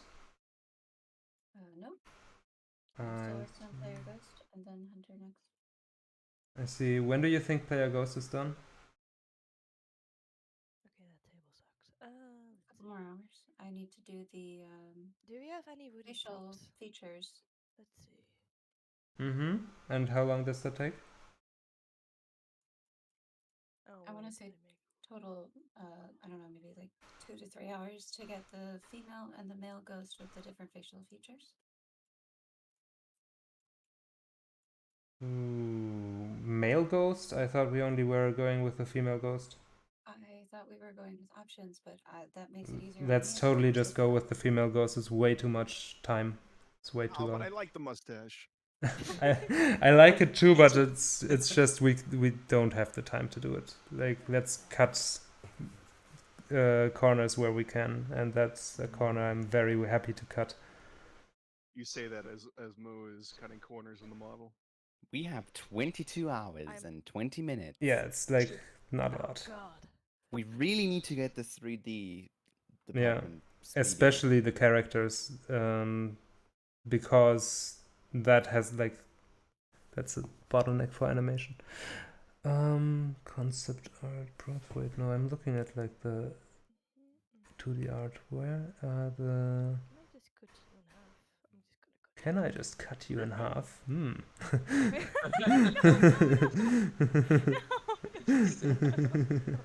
Wait, is Unity's random between gradients and particles based on time? Because like if I drag them around like this, it makes like a rainbow. That is so cool. What? So It looks like rainbow. so the animated object, like the piano, is already done animation wise and exported, and we have it in the engine. No, it's not done animation wise. Ah, can we do that Because next? the animation is done with the keys will be done by Nolram. Yeah. Yeah, in what the needs already procedural script for fashion. that, but I haven't had the thing in the engine yet. And the other thing is that the topping and the holder kind of wooden bar thingy. Yeah. They need to have bones probably. Yeah. To be animated in Blender because we cannot do it in Unity unless we have someone who can animate in Unity. Then that would be amazing. I can animate in Unity. Perfect. Then we can spare doing bone and stuff for just in closing and opening. Yeah. Okay. That's great. What are you doing right now? I'm finishing up the stove. I see. Okay. Texturing. I see. Ah, yeah, the gradients. What's the wood color? What's the wood color for this atlas? And then I will go on with probably the last hero asset we have, which is the bookshelf. Okay. The wood color is, I think it's a color of your choice. I mean, you could take the kind of brown color from the bottom row as well, but... Yeah, I took that as well. Yeah. For my wood on my stove right now. Like this Yeah, one, on these yeah. anvils. This one. Yeah, that seems like a good dark wood. Yeah. It has not much gradient, but that's so fine. That's fine. How's this looking? Looks good. Then we're almost done.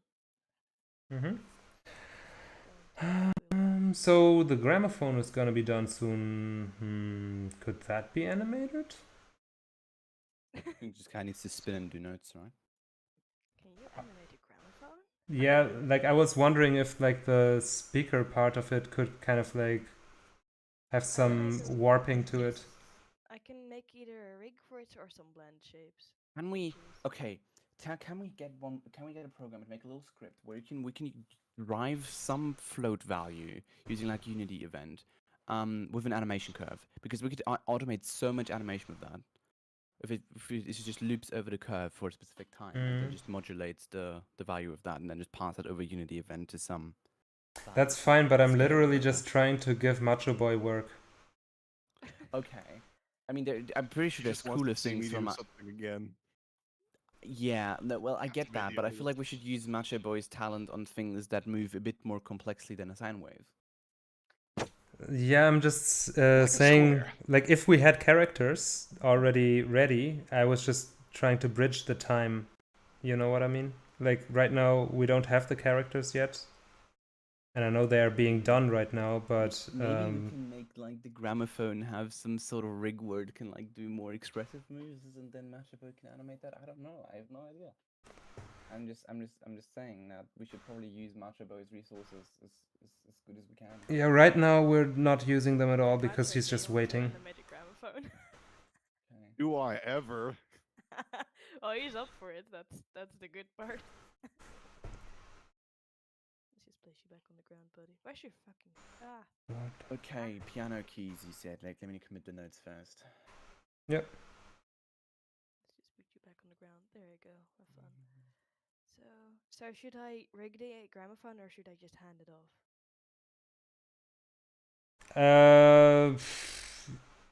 Yeah, like unless someone else has like a better suggestion for how to use MachoBoy's time, let's rig the gramophone.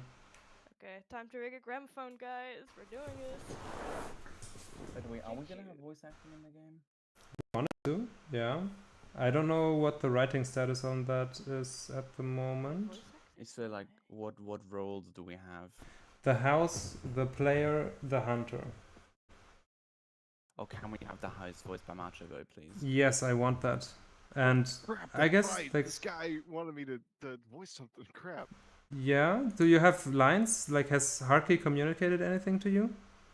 He pinged me. He was like, "Could you test out some voice lines for me?" That was at 1:30, which was it's 2:45 for me now. That was an hour and 15 minutes ago, and I completely forgot. Okay, well then maybe try to get back to Harkie. I don't know. Let me check the times on that. Okay, I need to look into this.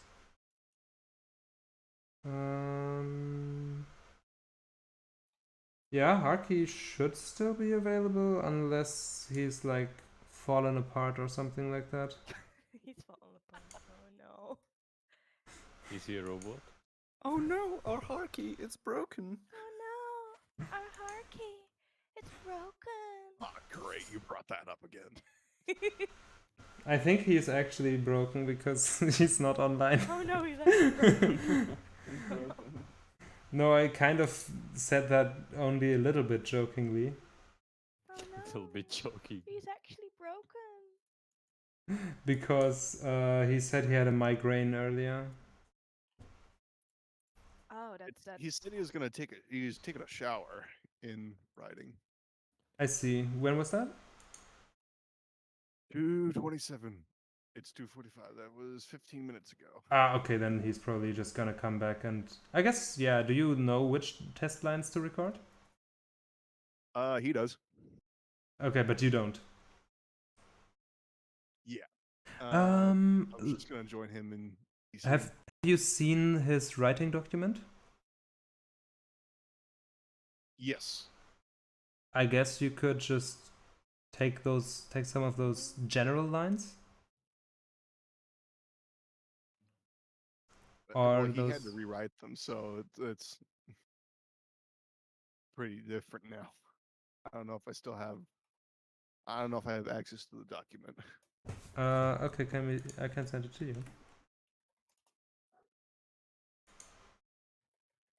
Nice. That's not it. Send a message.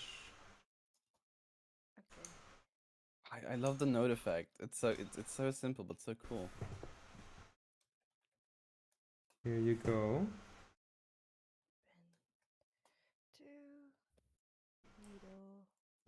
At least in the haunted object lines, I'm pretty sure This is already backed, right? Yeah, okay. there is there are lines. I like the banana boat reference. So I'm sure that for the haunted object lines you could do some of those. On what should I do the haunted piano script, and what should I put that into scripts? Sure. Scripts and then animation. Should I just make that folder in? Doesn't exist yet? Then yeah, sure. We need that folder. Piano keys and.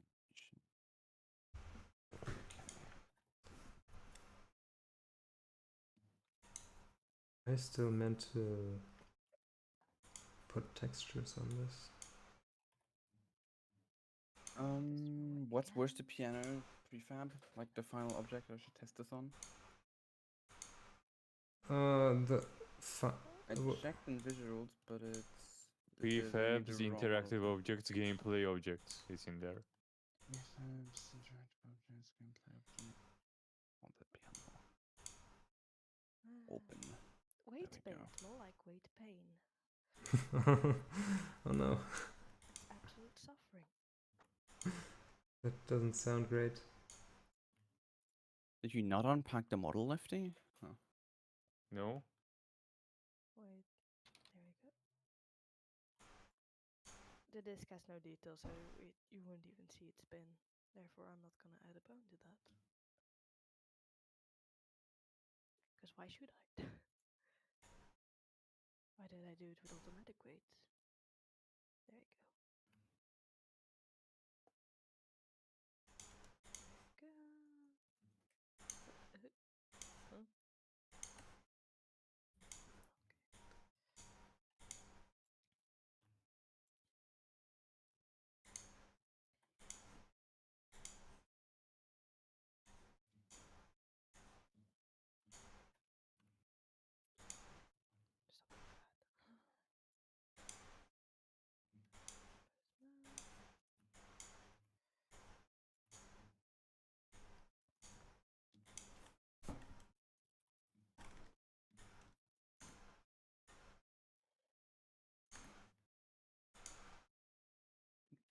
It's like.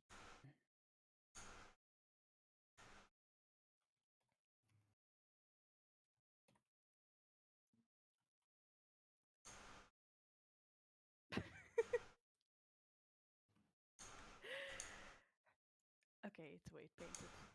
Almost. It's getting there. Nice. What the hell? Okay, let me. Oh, that's broken. How did I do that?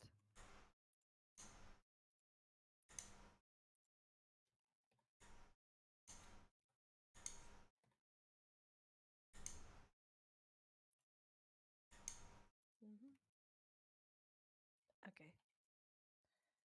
Macho, I think I almost got a thing for you. Is he still here? No, he's not here anymore. No. No.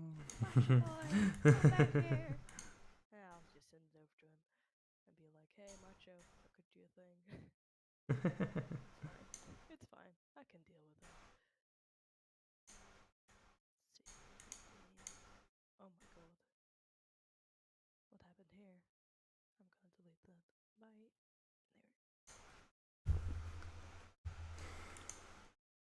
There. Okay. Okay.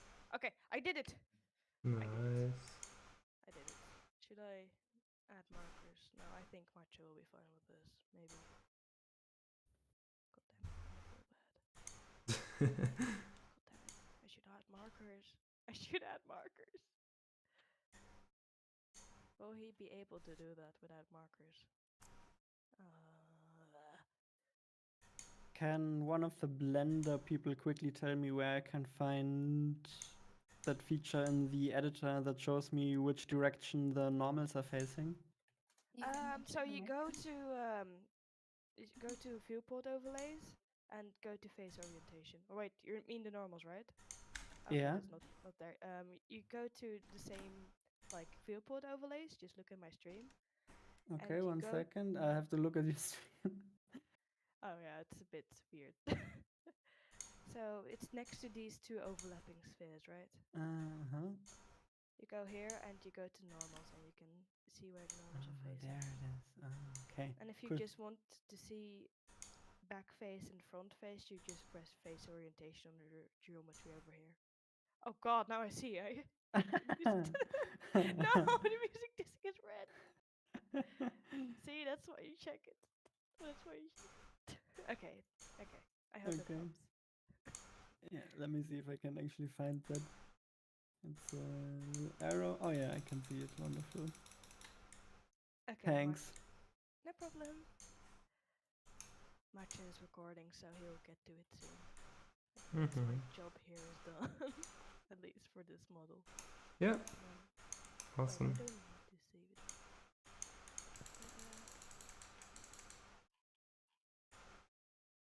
I need to make a duplicate of this, maybe.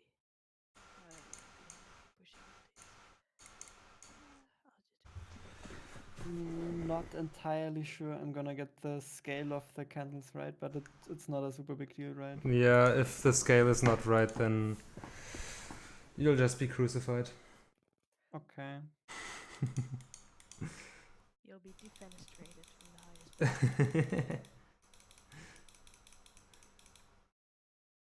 I cannot believe that I condoned defenestration today.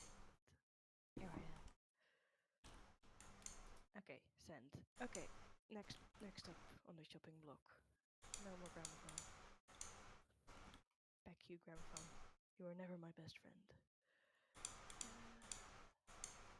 What's next? Oh yeah, floor texture. Yeah, that would be nice. Isn't this one for the artists, like the 2D artists, or do we do that? I don't know. There aren't currently any 2D artists. Well, luckily I'm a 2D artist, so let's do that. then. Fantastic. Yeah. The question is, how are the floors looking like in our beautiful little game? Which I can answer by just opening what Bonicle sent me. Maybe I don't know. Ideally, it. Oh wait, there's concept art. I forgot. I'm There's sorry. concept art. There is there is concept art. I am The dumb. concept art does not have a concept for the floors yet. Well, it does point at the floor, right? Oh, wait. No, that's number one. There was a second one with the piano. And that one had a floor. Where is it? It kind of has a floor in it, but I mean, if it's general, that's still okay. I need the reference right now. okay, wait. Let me see. It has a slightly wooden floor with misplaced. Not misplaced, but like sideways things. I mean, the floor is really just kind of a dark purple right now. From what I can see. It's wooden, from what I can see. Like Really? It's very slightly, but Oh yeah, it's subtle. mostly it's wooden. So Yeah, you're right. I guess that answers my question. Yeah. The bird is angry. Okay, let's get to that then. Let's make a slightly wooden floor as a 2D artist instead of 3D.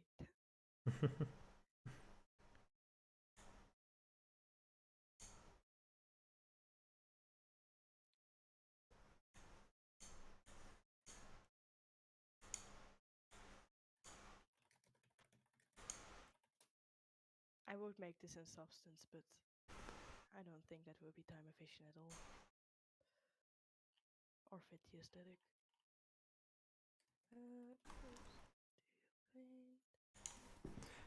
Yeah, Dark Soon, it is a really old version of Photoshop. But the good thing is that it's not subscription based. So that's nice.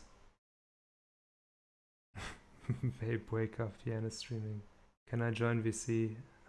Sorry, but this VC is in a private Discord of our game dev group. Also, hello particle system. Yeah, this is just like the actual VC from the game that we're making.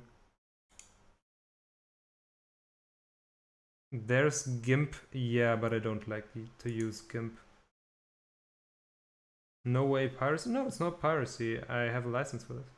But it's just an old version. Because I don't want to use like something that I have to pay for again and again.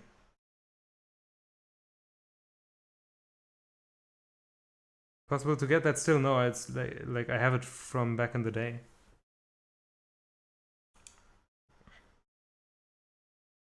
I just never changed my Photoshop version. I just like kept using the same one over the years. Yeah. And then it's like, because Photoshop used to be really expensive to buy, and then at some point they made it subscription based, and at that point I was just like, no, I'm gonna use what I know and love. And it works well. I have been using the Creative Cloud at my workplace for a while, but and it has some cool additional features that I don't have in this. But to be honest, in my usual day-to-day drawings and stuff that I do with it, I don't really need those advanced features. You can make perfectly fine art on the old versions as well, even if the UI looks like it's from another time period. Okay, haunted painting underscore no, underscore 1, and then we copy that, and now we need to export a bunch of stuff because we need to sort of export this again and again.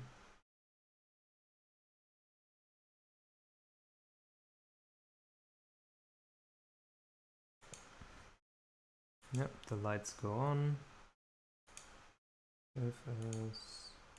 I always need to navigate back to this.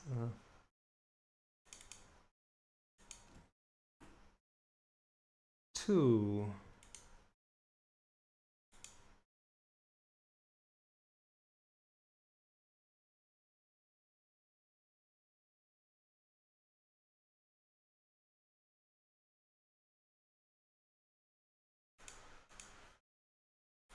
And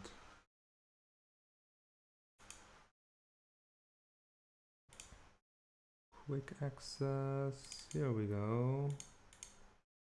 PNG, haunted painting 3. Wait for it to save.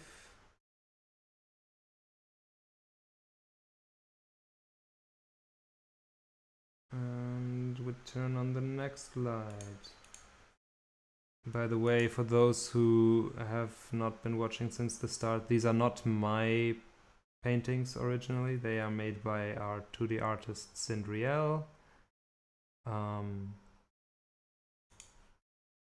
And I have just been editing them a little bit to give them more of a old worn look.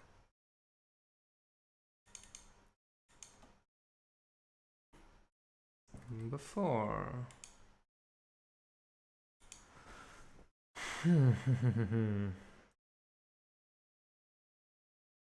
That means I need to re-export all of them. Okay, here is our Grim Reaper.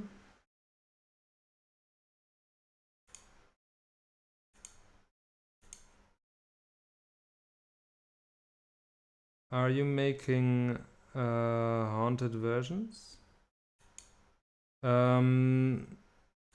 No, only this one has a haunted version, or is like being haunted. The others are just kind of normal paintings. I would like to haunt all of them. That would be really cool. But in the interest of time, we'll just do it for one of them. What's the game about? You are a ghost at a haunted mansion, and ghost hunters are coming in, but you just want to be left alone. So you want to give them the appearance that everything is perfectly normal in this mansion and there's nothing special and it's just a boring old house. But the problem is the house has a personality of its own and is working against you and starts doing poltergeisty things and so on because the house wants to be noticed. So you have to prevent the objects from going crazy while they're being seen by the ghost hunters. Because if they see a haunted object, they're going to take a photo of it, and then you'll get more and more tourists coming to your place and disturb your peace. That's kind of the idea behind it.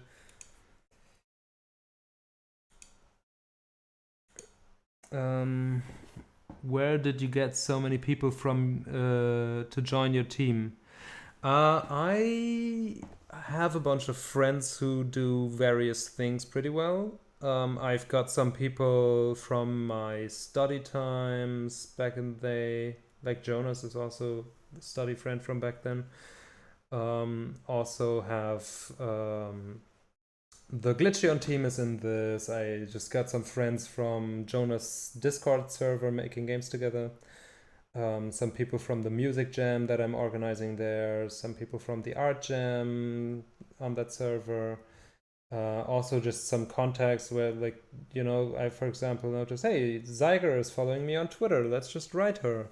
And then I wrote just a bunch of people and said, like, hey, would you like to be part of this? And Jonas kind of did the same in his friend group. Jonas also wrote in a secret YouTuber Discord where some game dev YouTubers are in,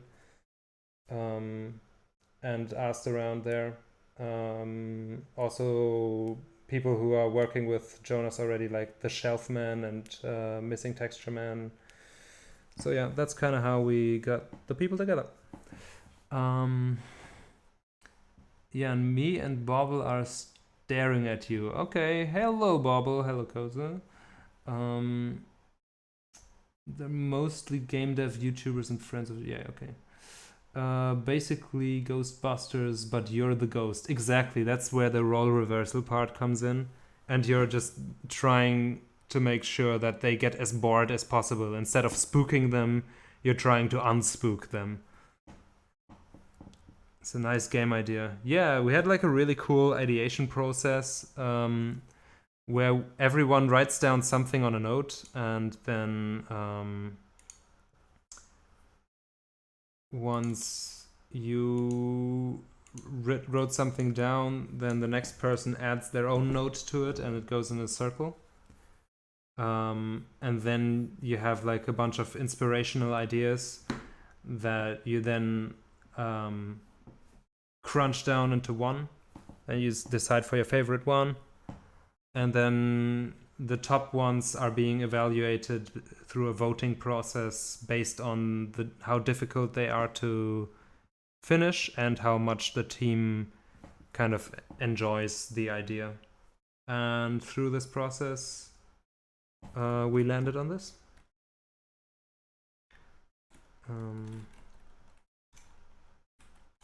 Haunted Painting 6.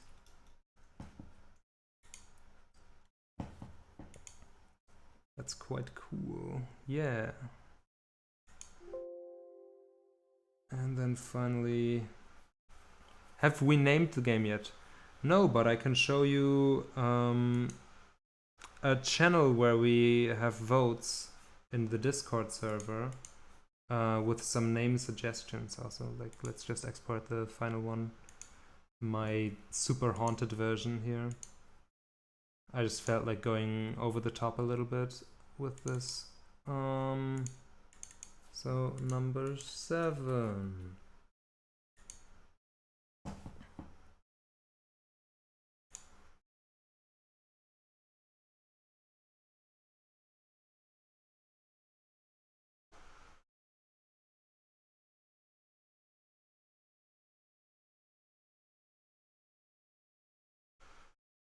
Okay, here we go.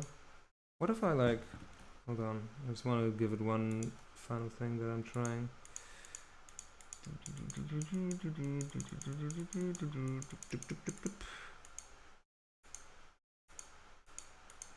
Whatever, just really rough.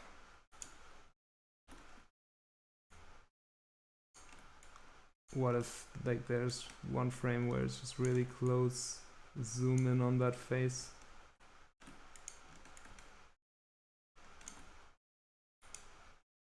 Like that. And then some more of that juicy blood splatter, I guess.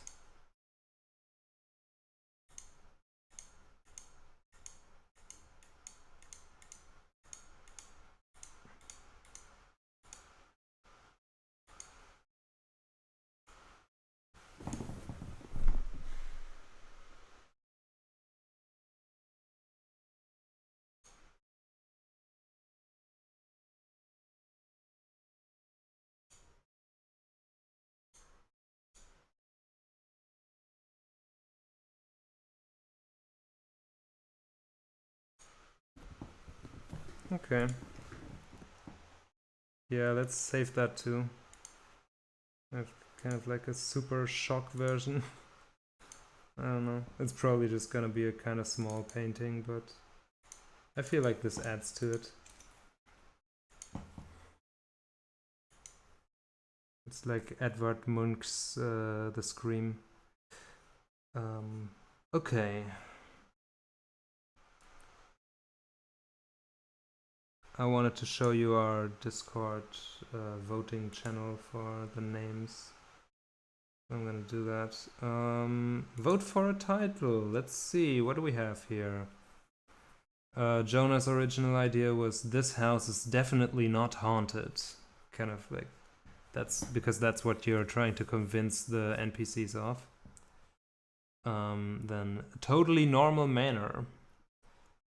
Ghostbuster Busters. Unhauntable. Unhaunted. Unspooked. Unspooky Mansion. Paranormal activities, but with the para crossed out, so it's just normal activities. Paranormal Mansion with the para crossed out. Ghost Unbusted. Ghosts don't exist. No ghosts here. Don't get busted. Ghosting the ghost hunters. Ghost them. Get ghosted. Ghost off my property. Bust out of here. Haunted hush.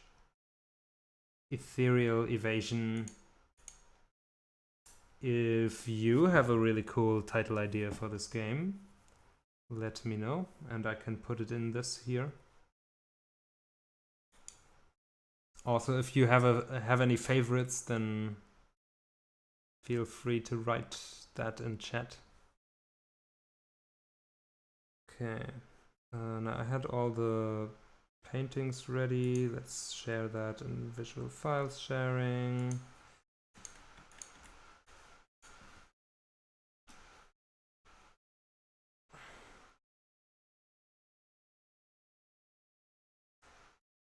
Okay, and let's actually undeafen here. But I think it's more on the knight armor, which makes sense in contrast to everything else. Really cool looking Gneisskitty. Are you able to make those eyeglasses shine? Yeah, I can put them on a different, give them a different material channel so they can Yeah. be smooth. Right now I'm trying to fix, so if, No, I mean not shiny in terms of glossiness, but kind of so that they're really bright. bright as in emissive. Yeah. I Just so you can see the face better. I was going to suggest to just not make the glasses transparent and just put white and black there for the eyes. Yeah, kind of like that. That's kind of the general idea that I'm trying to go into with this. Yeah. I think it's more important to feel that this is a character at first glance from a distance than it is to have like transparent glasses. Yeah, I agree with the cartoony style, especially. Okay, I will So they won't be transparent? Mm-hmm. And just emissive. Just glowing, I guess. It's a ghost, it can glow. Oh, by the way, I've finished texturing all the paintings by Syndrielle. I don't know who's doing anything with those, but I just wanted to put that out here, that the paintings, the contents are all finished and ready to be put into frames, I guess. And one of them is animated, like the last one kind of has some haunting going on. Do we have the frames modeled already? Yeah. Bonicle did that. Cool. Great.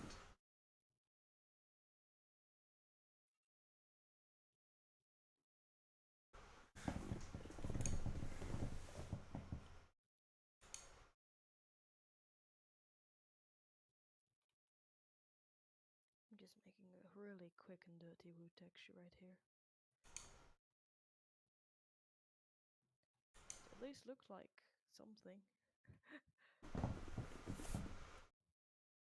Yeah, that's actually totally sufficient, I would say. Yes.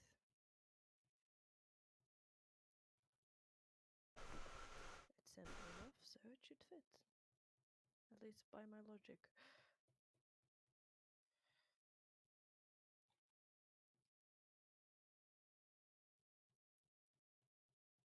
And on the right you can see my tiled example if you were curious.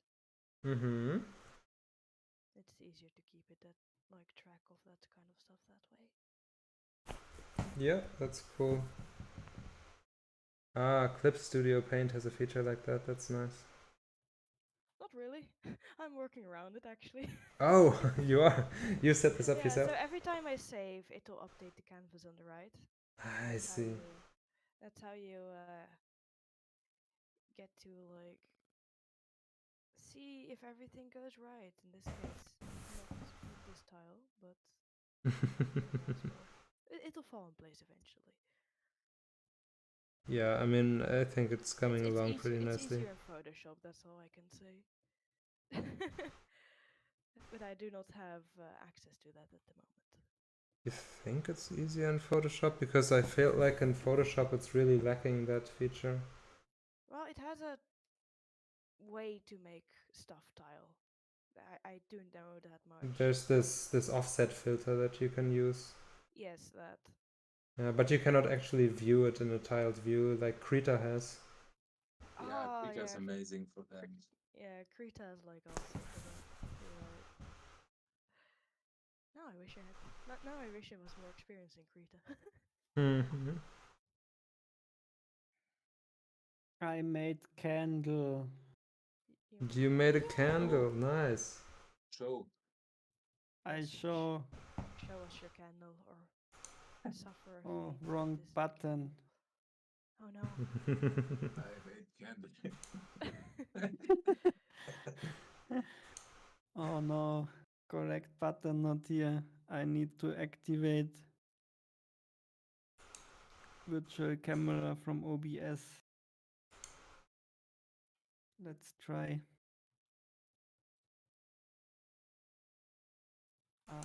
This working very good. Candle. Here, candle. You're not Alright. There's stuff going on. Am I already sharing Oh, candle? oh yeah, this I see looks candles. nice, that Okay, Nolram is the made. candle perfect? It's cool. Where's Okay. candle? Yeah, it's a candle. Yeah, I don't have that much modeling experience, but I think it turned out okay. Should be okay from the distance at least. Definitely. Yeah, Just make okay. sure to smooth out the base on the model, and I think you should be fine. That part here, yeah, maybe I should do that. Yes. Alright, the glasses, I just made them emissive. I kind of like the there we blush go. You emissive. Now it's finished. That's beautiful. I think you could get a better smoothing if you split the edge on that port. Always a little bit painful to increase the vertex count for that, but you're probably right. I mean, I'm going like crazy with vertex count, so You can do Control R if you or bevel. It's sufficient either way. no, not bevel. I mean like split the edge, but yeah, if you bevel once, it would be basically the same. I'll like split the edge. Yeah, I would have split yeah, it, there but we go. that's probably nicer for lighting. Yeah, Yes. Is it? Why does it look so weird? it's a disproportion on the sides. It's not like one continuous thickness. Your top bevel is thicker than on the sides. But the shading should not be look that way anymore right now. That's weird. You can split it like on this edge. Try to give it a sharp edge. That's exciting. Hello. Hello, let's see what's going on here. Hi. Are you streaming? Yeah. Something I want to talk where? about when you're done. Hmm? I want to talk to you about something when you're done, if that's okay. Okay, sure. Wait, where are you streaming? Just streaming on YouTube right now on my YouTube channel. What's your YouTube channel? My YouTube channel is wait, let me send you the link. I just pushed a fix to not being able to interact with I stuff found in it the in your library. profile. You should be able to interact with stuff in the library now. There's, there's 3 people here, River. Like, where? On the stream. Oh wait. But it's gonna be a video on my channel, so. Oh. Yeah.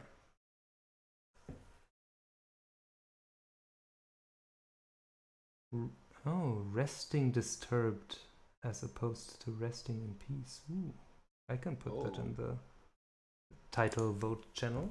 It's an idea from my chat. I like that. That's cool. We need to add some. Disturbed or resting disturbed? I mean, the thing said resting disturbed. I Yeah, guess rest in disturbed doesn't really make sense grammatically. Yeah. Okay, let's see. What is this bear doing with this ice cream? Huh? What is this bear doing with this ice cream? I Oh, just looked at the GitHub and there's the GIF. He's enjoying a snack.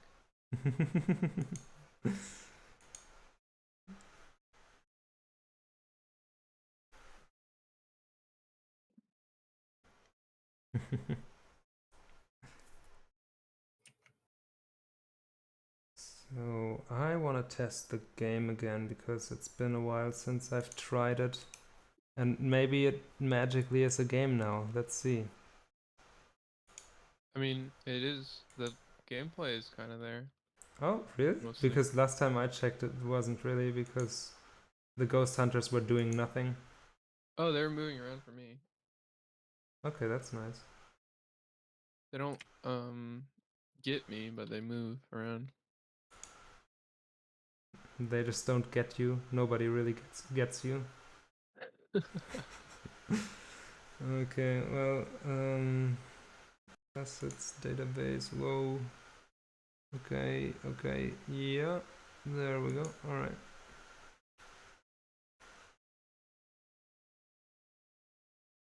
Alright, there's this.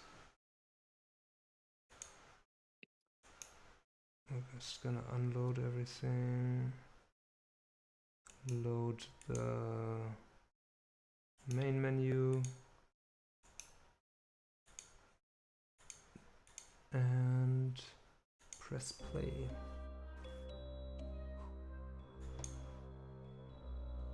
Ooh, oh yeah, and they have their vision cones as well. But they're immediately split up.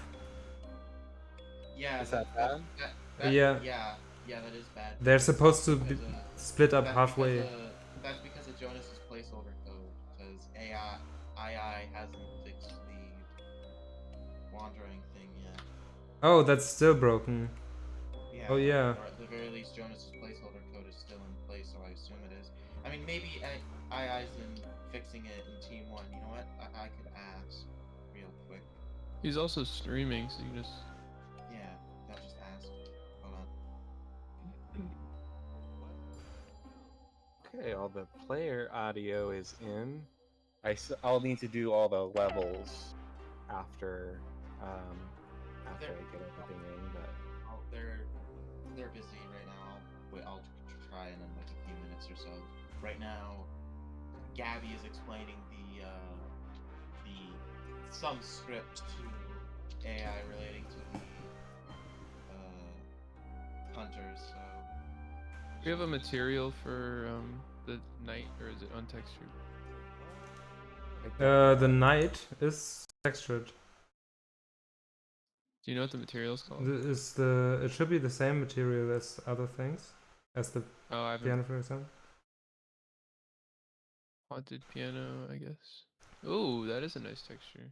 Yeah, like all of them are using basically the same texture, which is just a bunch of gradients, and the UVs are just different.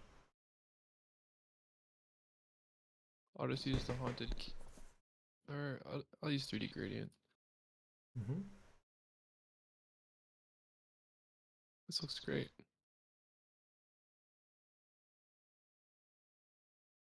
Wow. Why are the Jonas Tyroller profile picture placeholder? What is that for? That's for the waypoints. What? Like I have heard waypoints quite a few times, yet I do not really understand what they are.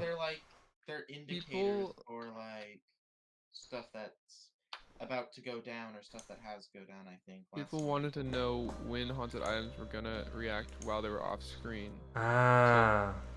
So someone asked me to make a waypoint system, so I did it. Right. That's what we have. I see.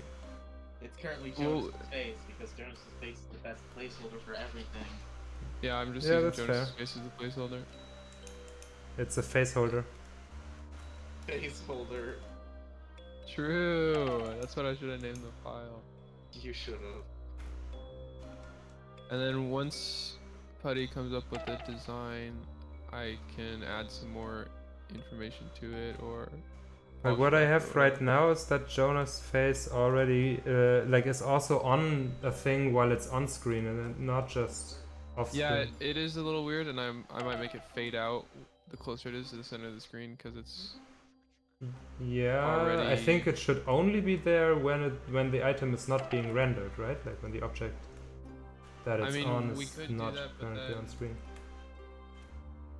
Yeah, but it would be nice if players could make the immediate connection between the waypoint and the object, and that might be more clear once we have icons for them. But right now it's I think not very clear what the waypoints actually are. With the way things are animated and having like a shader on it and stuff, I think that will be pretty clear because you go there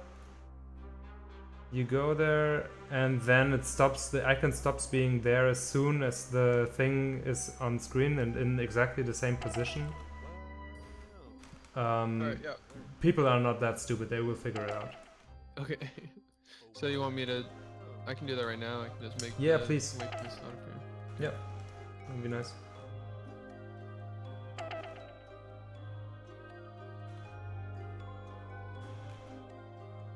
Yeah, we have that thing sometimes that the UI element that is showing your unhaunting process is sometimes rotated sideways. You don't even know who made that? No. Okay, I see. I was asleep. I can work on it. It doesn't have a billboard camera script on it, so yeah, probably part of the issue. Yeah. Oh. And the image on it is rotated sideways in world space. Yeah. So yeah, I can just fix that. Okay. Not really sure why it's a little brain dump for names. Let's see. Silent Mansion, Seeing Things, Leave, White Sheets, Haunted Cleanup. I can write all of those in the thread. Haunted Cleanup's kind of nice. Yeah. Thank you, Unity's particle system, for giving us those ideas. Wow, it can do so much. Title. Do we have a camera controller or something, or is it? I'm gonna check how that works. Player and cam. Oh, we're using Cinemachine.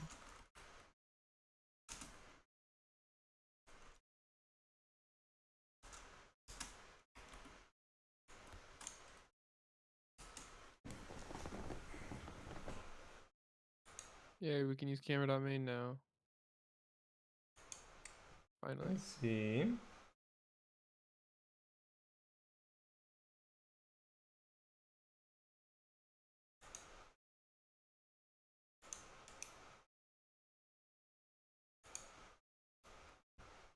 Let's pull again and see if anything changed, because I already saw Git updates again. I don't know what it is, but I'm gonna play again.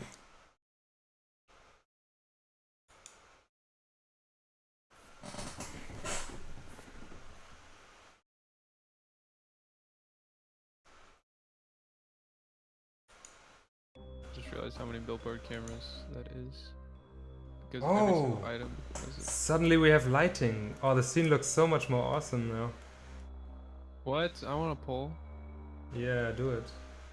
Why? What are we pulling? Lighting. Lighting. Oh, finally. Like baked? I don't know if it's baked, but there are some walls that have been placed, and there's lighting in the scene now. Oh yeah. Oh yeah. Okay, I'm gonna push.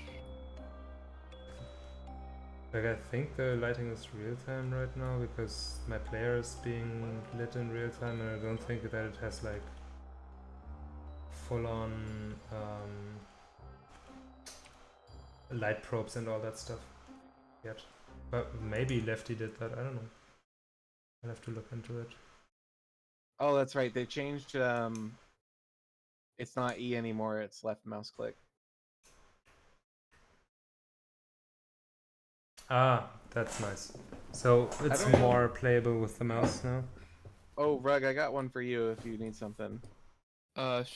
Sure. Let me just put some stuff on my to-do list because I have things. So there was a note on the Miro to change the key. I don't know who put it there, but I just took it and did it. Nice. Yeah, I was just trying that. It feels good. I've just noticed when you interact, you can interact with multiple objects at the same time. So I'm gonna try and fix that as well. Awesome. Does that matter if you're clicking on something? Well, it's lighting. You're not actually. Well, I guess that's the issue. You're not clicking on an item. You're clicking to interact. Oh, it doesn't matter what you click, where you click. No, because it was always you hold E, and it was Right. supposed to be kind of what's nearest to you. Yeah. I think something got changed at some point to just be like a bigger radius around you. No, it was always just a radius. I'm the one who coded that interaction. It was always just a radius. Well, you could just do a radius and then pick the closest one. Yeah, that's definitely what I should. That's definitely what should be done. Or should it just be a mouse click and check the distance? Nah, because you need to. I think just pressing E is easier, especially considering we're using WASD and mouse Well, is used to teleport. Well, it's already a mouse click now. It just changed. So that I changed it because there was a note on the Miro. I don't know who put it there, but I can see if we do it back to E instead of the mouse button. If I just revert that and you hold E, then we can just pick. Looking at the code now on the interact, there's an overlap capsule around you, and then it interacts with everything that it picks. We just need to do it for the first item, I guess, or find the closest one and do it. If you pull the knight armors in, by the way. Oh, nice. I'm going to try that. I like the click if we were clicking on the thing, but if it's just click to interact with whatever's closest, I don't think that makes sense. Yeah, it's probably better. I'll swap it back to E. Sweet. Sorry. Alright. I might make the placeholder animation more subtle, because right now it looks like it's actually activated. Yeah, the animation that's playing when it's like warning. Yeah. The other thing is I think Caspar added like this world space UI progress bar. I fixed it. Okay. I was gonna say some of them are like not facing the camera. Yeah, if you pull the night version, it's fixed now. Awesome. Where's the knight in the scene? Oh, I see There's it. a few at the front, and then there's two more by the piano. Oh, that's cool. They have a animation state for like when they're about to start dancing, or? Yeah, and it just wiggles a little. There wasn't one in there, so I just made one. But if MachoBoy wants to make a rattling animation or something, we can There's do that a instead. I think there's a bug with the teleport. Like when I teleport to something, it sets it in the warning state, but it doesn't then activate. Like it just stays in the warning state forever. And it also doesn't show the UI indication that it's in the warning state. When I teleport something, it just activates instantly. Same here. Oh, is that what's happening? But it's also bugging out, and I can't fix it. The things that are active. Oh, you're right. That is what's happening. Once you fix it when it's in the warning state, wait, what? It doesn't get fixed. Oh wait, no. I think I'm just in the end game and everything's activating all at once. Never mind. Oh no. Oh yeah, maybe this doesn't matter, but we could use like a little cooldown on an object so it doesn't get picked right away again. It probably doesn't matter. This is shaping up though. I'm like. I know. And suddenly things are starting to come together. Yeah. I didn't expect that anymore. Once we got the art in. Real quick, I just wanted to say I added a script in the animation scripts folder, which I created, for animating piano keys and other objects using simple curves. Script should perhaps be renamed because it can technically animate anything, not just piano keys. I just wanted to inform you about that there's a new script. Yeah. What? And does it need to be put on something How does that specific? Like, do the prefabs need to be edited or yes. something? Yeah. So the thing is, basically, anything you want to like procedurally animate with it, like you can like let me try and show you. So, Can we use animation states with it in an animator? No, it is literally just has one state on and off. It's not in the animator. Let me show you. Oh, So animation that toggles that. So wait, let me show you. For example, here we have piano.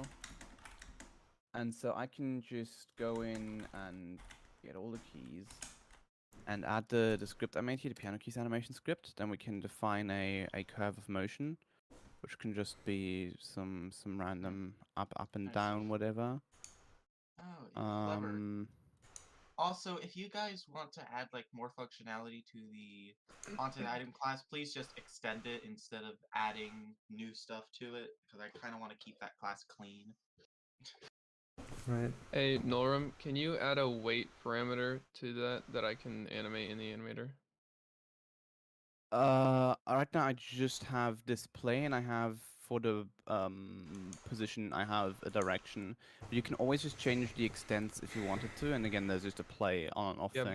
but I want to preset that and then animate them like not individually, because everything is being done with an animator controller per object, so it needs to support that. Well, you can change that. You just I don't want to extend your scripts, man. I don't want to extend your fair script. point. I'm just saying it's an option if you guys end up needing to. Because Hey, you're back. Hey, I'm back from work. Welcome back. I'm streaming right now, by the way, to my YouTube channel. Just wanted to let you know. Alright. How is it going? Yeah, so basically I'm trying to do the piano thing real quickly. I do some kind of copy paste for the parts that where the bass root note is C. For the middle part I have to find something else, but basically the random piano sounds get more intense the further you go into the song, so I just need to copy paste them and add some little things or delete some things, and then it will just always sound random, but yeah, based on the part of the night, it's gonna be more intense or less intense. Okay, yeah, sounds cool. So, I think there was something that River and I were talking about earlier when you were at work. And that was kind of like the music system, and if there's anything more to it than just a loop and adding loops when the piano singing gets added.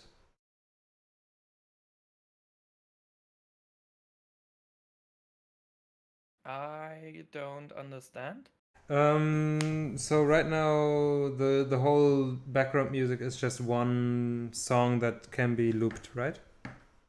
It is one song that plays through the whole night once, or should, if there is a certain time how long the night's gonna be. Ah, so the song is supposed to sync up with the night's kind of like the game time that it takes for a night. Yeah, so if the night's not gonna be a static It is. length. It is. Okay. How long is it? That we don't know. A good question. Okay. Like the But thing it is, will be fixed. The thing is, so far, I hate to admit it, but we don't have a gameplay loop yet. The game is not playable from start to finish, and because that's the case, you cannot really balance the game length and so on.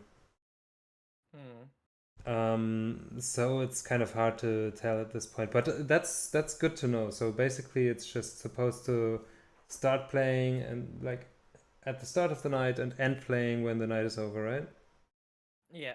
Okay. That's right. And I did like that I can cut certain things out. Every part is made out of 2 sections. I can delete 1 section, or I can just cut the transition part. I can do little cuts, bigger cuts. It's kind of modular. So we can just change the length of the night and then tell you the exact timestamps, and you can do very granular changes so that it still fits with the music, so that the music is always the same throughout a night. Yeah, should be fine. Okay.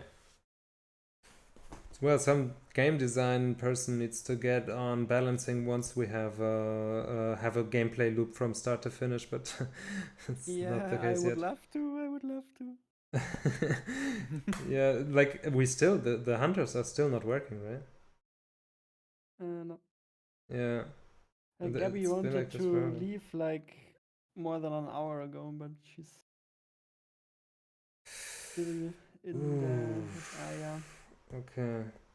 Wow, I didn't expect this to be so complicated. I thought it was like a single code line. But they've been on it for hours to try to get the hunters to move. They wanted to rewrite a system completely almost.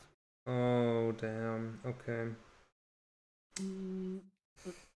Yeah, I feel like this is holding everything back in the gameplay section.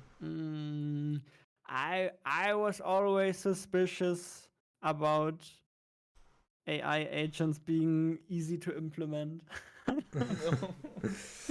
I was always suspicious about that. But we've done that Was I? before. We have. But Jonas, like, come on, we've done that in Nursery Curse, and we were like, what, 3 people? But in Nursery Curse, we didn't even have navigation mesh. Kids are just. Or did No, we? we did. Oh, we did. We totally did. You're right. We did have nav mesh. And we've done AI agents with a nav mesh too in the fishing, like the going down in fishery as well. What? That had nav mesh? No way. Yeah, for sure. For the for the piranhas following you. Ah, you're right. Like, I don't know what's so hard about this. I don't know why this is taking up so much time and like causing so many bugs or like such a big problem to just find a spot to go to on the nav mesh. I don't know. Just No, saying, but I'm surprised by that was fixed already. They can go to a spot. On Oh, yeah, but they just like go not to a on spot the- once and then they stop moving forever. Yeah, That's the problem. Yeah. That is indeed the problem. Well, I wish them luck, not least because it would be nice for everyone to have that working. Okay. Yeah. But I also don't I don't want to disturb them unnecessarily much. But I don't know if we can do anything to help. We can join voice chat and be like, go, go, go. Yeah. I'm sure that would be very motivating. Yeah.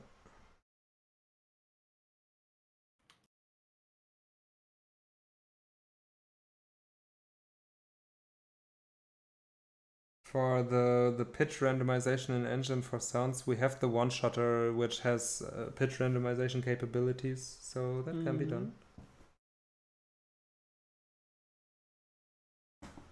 Yeah, we mostly have one sound for everything right now, but I don't know if, like, it feels like the sounds are not all implemented that we have. Or maybe they're just not mixed right. I mean... Like, the music is implemented, but... Is it? Yeah. Maybe the sounds are also too quiet in comparison to the music, I don't No, know. there's no music. What? I have sounds though. Huh?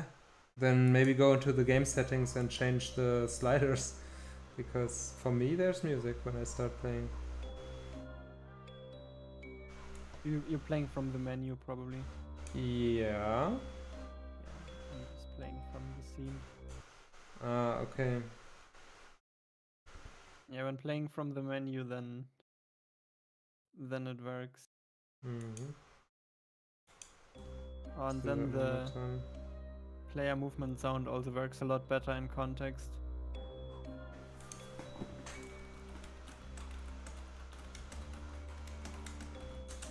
Haunted object alert.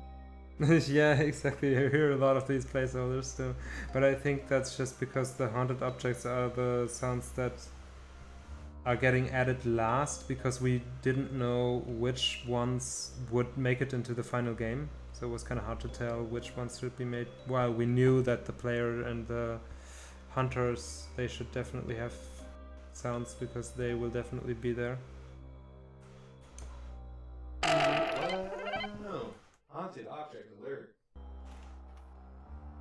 I just started the game and then heard, whoa, haunted object alert, but like multiplied by 3 billion. Like, I don't know, I think every haunted object played their sounds at the start of the game.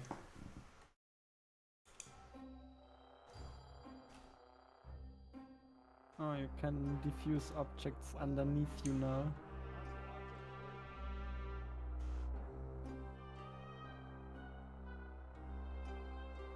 Oh, those in the library.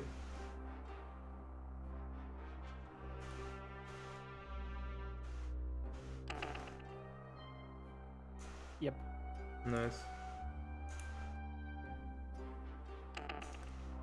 By the way, Jonas, do you think there's currently in the game system any use for the teleport mechanic? How would I know? We haven't balanced anything yet. Right. But from a gut feeling, I would say the teleport is fun at least. My problem with it is that it sets off an object indefinitely, and you have to spend so much time standing there that basically it gives you no speed advantage, because you have to wait afterwards after a teleport in the same position to defuse it. But if you teleport to an object that is already going off, well, you can't do that. But No, if you could can't do do that, that. then Yeah. But why can't you do that? Because it's also kind of like, if an object was going off and you could teleport immediately, then I guess it would be too easy to get to the places in time. You should be using... Like, what if there was a concept of objects temporarily being activated, so you don't have to diffuse it when you teleport to it? So you mean like they turn off by themselves Yeah. after a certain amount of time if they don't Yeah. get discovered or interacted with? Yeah, that was my thought. I think that's a great idea. I was thinking about that earlier because like it gets really out of hand, like in areas where the ghost hunters are, if things are activating or Mhm. where they're not. It would be interesting if, yeah, maybe they have like a 15-30 second timer or something configurable where they just turn off. Yeah, and especially if you teleport there, because I'm feeling like the teleport system currently is so useless. Because you basically have to just Wait afterwards, and by the time you're done waiting, you would have walked there, you know? Yeah, so what if with the teleport system, yeah, just specifically for that, it activated them, but then started a timer that it turns itself off? Mm-hmm. And I feel like that timer can even be fairly short, and then you can even use the teleportation to kind of, well, divert the attention of the hunters away from something, like, and change their path. Yeah. With a relatively low risk of them photographing something if it's not too close.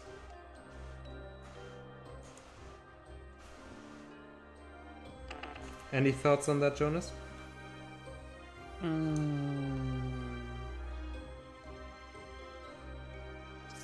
can you explain that again real quick?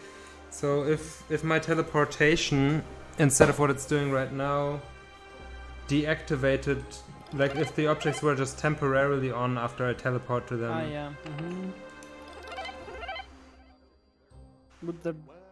I guess that would fix the problem, because then if you activate objects in a safe location with the teleport, then you don't necessarily have to disable them. Yeah, and the...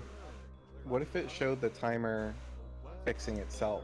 Like, you have a Mhm. timer that shows your progress, and that just automatically kicked off and teleport to something? For example. That but, way we can but I also communicate feel with like that them. should be a little faster, by the way. The fixing feels a bit slow. Yeah. Yeah, okay, I mean...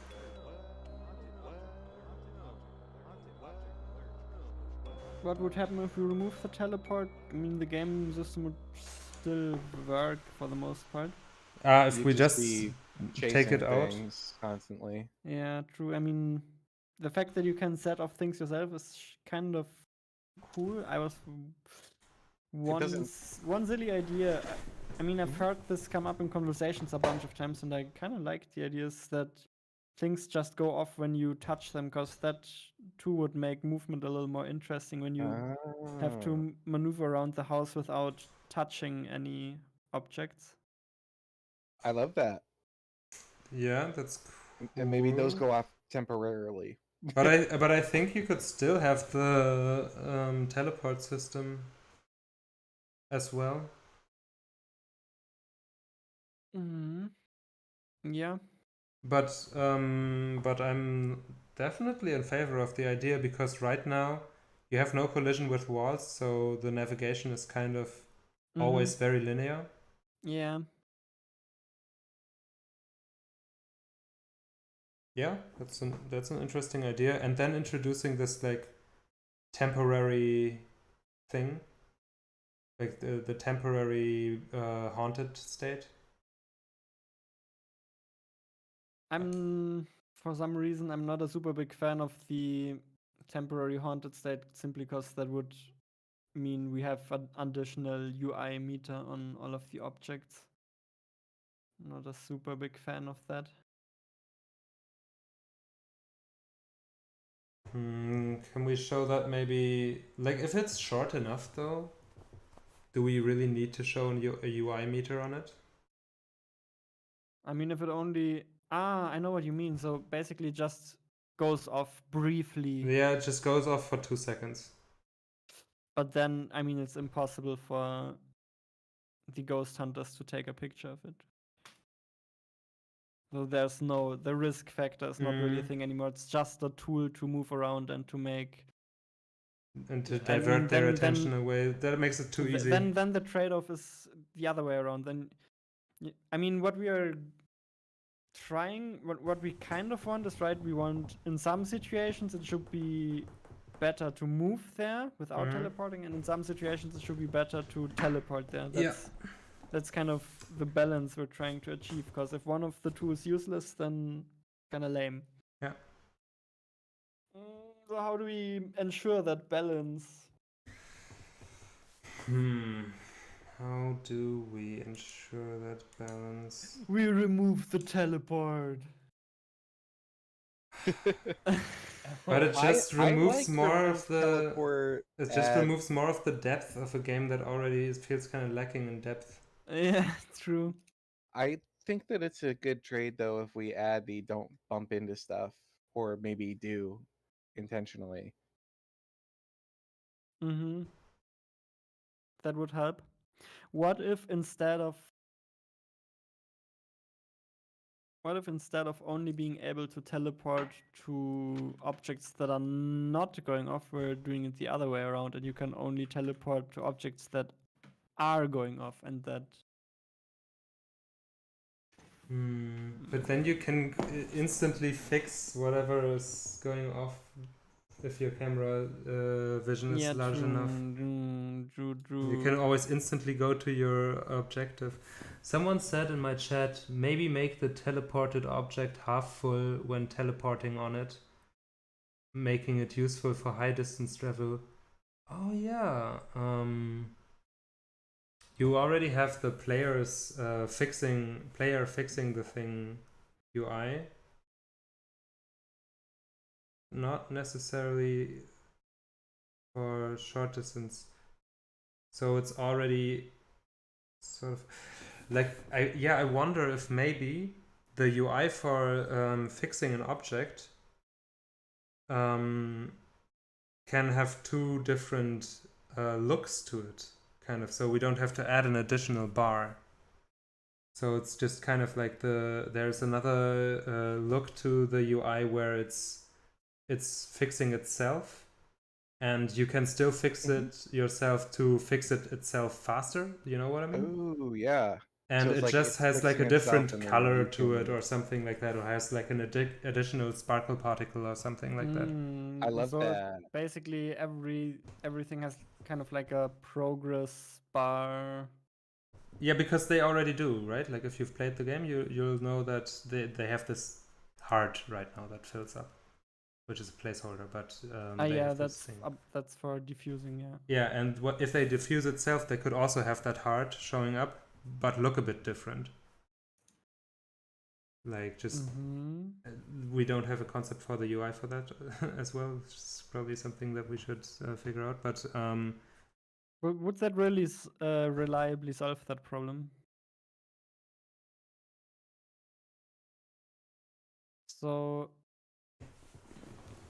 they're just diffusing themselves, and when you teleport to them, that diffuses them faster, or? no, when you teleport to them, that's when they are in the state where they are just diffusing themselves, and the UI looks different. By You can them, if only they activate. teleport to them when they're already diffusing themselves. No. They don't diffuse themselves unless you bump into them or teleport into them. But when you do, and you cannot teleport into something that is already haunted. But when you do bump into them or teleport into them, then they will have the different looking UI and diffuse themselves. And its precise timings are a matter of balancing. So I'm not sure if that's exactly what you mean, but what I understood is you don't have to keep standing next to them to diffuse them. You just have to touch them, and then they'll diffuse themselves. Oh, that's interesting. I was thinking that the ones that are going off by themselves, not by your action, weren't doing that. Like for those you would Like still from a have to stand. gameplay perspective, it's not really fun to stand next to Yeah, an I object agree and with hold a you. button. That feels kind of boring. I agree. So going there and then they have the timer starting on them. Yeah. They just take a while to calm themselves down, and then Yeah. when you teleport to something, they go off, but they instantly have the timer because you instantly touch them. So that would feel consistent and would be a fairly simple and easy to Yeah. understand rule, and it would get rid of standing there and holding a Mhm. button. Maybe there can even be two types of objects. The one that are kind of like the ones that are major, like the piano, and I guess like those hero objects that they were calling Mhm. them, and they you have to stand next to them, just to add some more attention to those, I guess. Mhm. And for all other objects, you just have to run by them once. Mm-hmm. That sounds like it would solve a lot of problems, probably. Mm-hmm. Alright, so we'll just secretly change the game design document. Yeah, but game design decisions need to be able to be made, to be honest, because right now it just feels like it's not gonna be a fun game the way it is. Yeah. It's not really moving in a direction where it's like, oh yeah, this feels amazing already. Mm. Yeah, certainly true. Certainly true.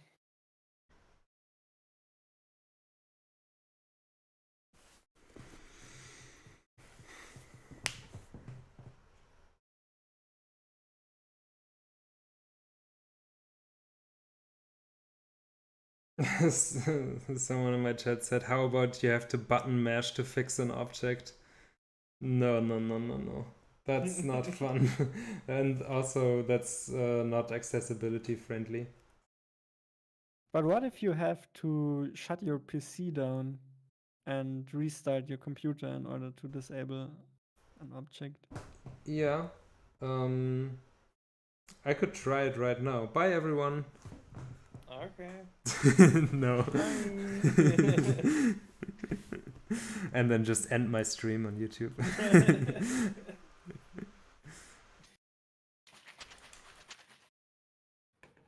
Okay, random piano mashing is kind of done. Ooh. Can I hear? If you really want to, yes. Yes, I do.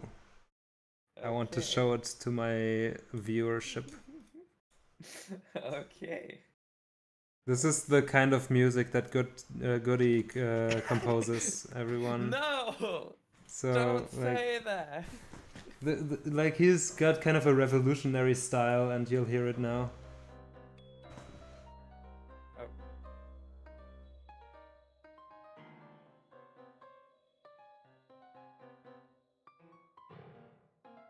Oh yeah, I like those low notes.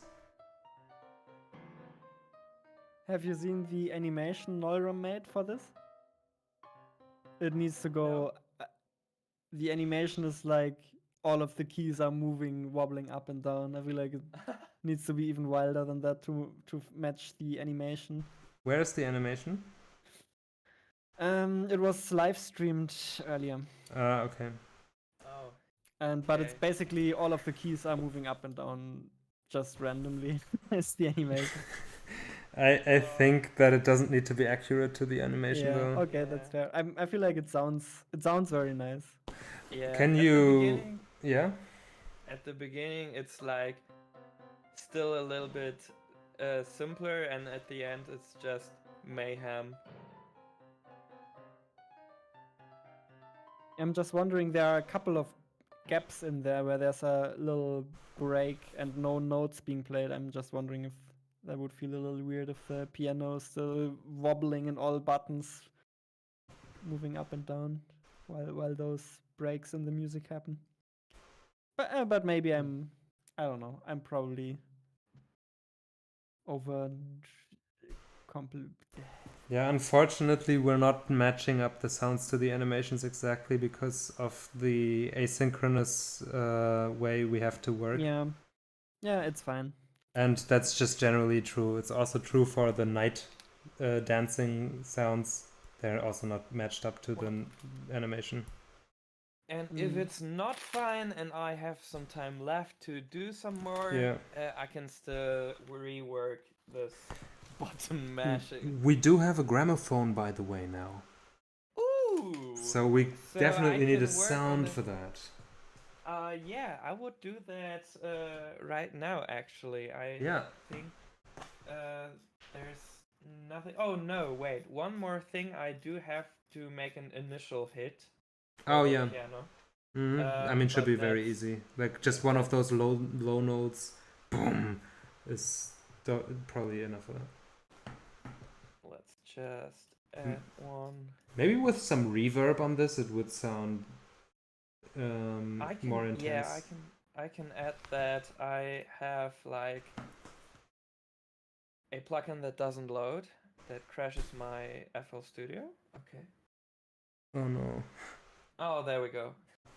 God damn it! Some plugins are just so intense that they don't even load properly. So Noir, and you can change a lot of things in it. So I can change the color. Definitely more color, like harder, yeah.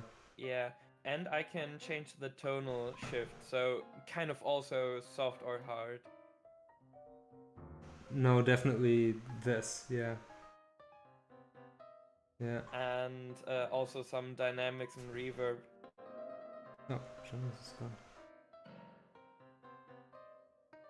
Could do something like that. There's also the possibility to add sparkles or particles. Is it possible to do like a pedal held down thing? Pedal held down. Like I mean the open note, open string pedal. Open. Like when I push the pedal down, that has the open strings ringing through, even when I let go of the, like the sustain pedal. Right, that's the name. Oh,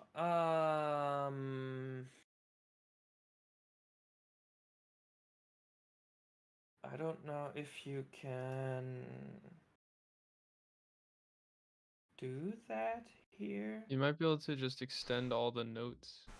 Yeah, in I can do that, but then it's gonna be hard to edit them. So I would have to make a copy of every pattern and then so I have kind of Yeah. a backup to work on. Yeah, that makes sense, because I understand what Jonas means when he says like it's a bit staccato, you know, and there's these gaps, and I was wondering if we could fill up the space a little more with some reverb on it, I guess. Yeah. I could try, wait, we can try it with that one here. So make every note just long, I guess.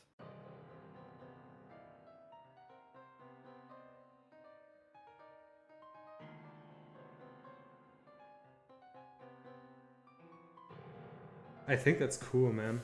I actually like that better, especially those low notes kind of. Yeah. I really like this. It's better. Okay, so I will just stretch all the notes. Yeah.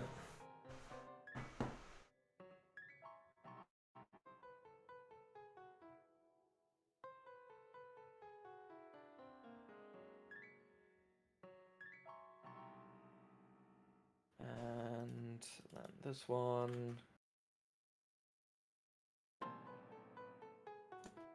Okay, I'll leave you to it. I'll move over to the GD voice because I think an interesting discussion is happening there right now. Hey. Hey guys. I was having a little lunch break and opened Jan's stream and heard you guys conspiring behind my back. Okay. Excellent. Okay. No, I think I agree, but I just heard like a little bit of you talking, but I agree that it's a bit of a concern how it feels right now. So Yeah. let's talk. Yeah, so we had a solution idea. What are the problems we identified? It's kind like of- boring to wait at an object all the time, at all the objects, and it's also not worth it to teleport to something, because after teleporting you have to wait at it for so long that you could basically just have walked to it. Yeah. So instead of having to stand next to objects to diffuse them, you just have to touch them to diffuse them, and then they'll have get a little timer to diffuse themselves. Okay, so if I teleport to something, then it basically starts to diffusing itself. Yeah, it goes off or- and it diffuses itself. Both. Yeah. Mhm. Exactly. Okay. We Yeah, were that's also pretty much- briefly that's pretty much it. discussing. We were also briefly discussing if you bump into objects, they also set themselves off Mm-hmm. True. Mm-hmm. and diffuse themselves because you're already touching them. Mhm. Because that would make the traversal through the environment a little bit more Challenging, yeah. Yeah, just not hugely challenging, of course, but a little bit.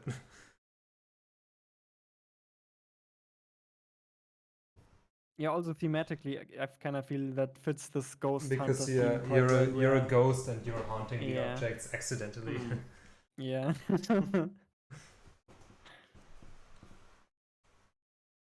I also had a suggestion in my chat right now saying turn the whole game into Amogus. I just wanted to throw that out that's there. yeah, okay. Should we iterate on that or No, I think we should just take it and run with it. It's a valid Okay. critique. Yeah, it sounds pretty good, yeah. All right, and with that, I'll end my stream. Bye bye, everyone. See you. We will turn the game into Amogus, and you'll play Amogus tomorrow. Bye bye. Bye. Bye. I think that's a pretty good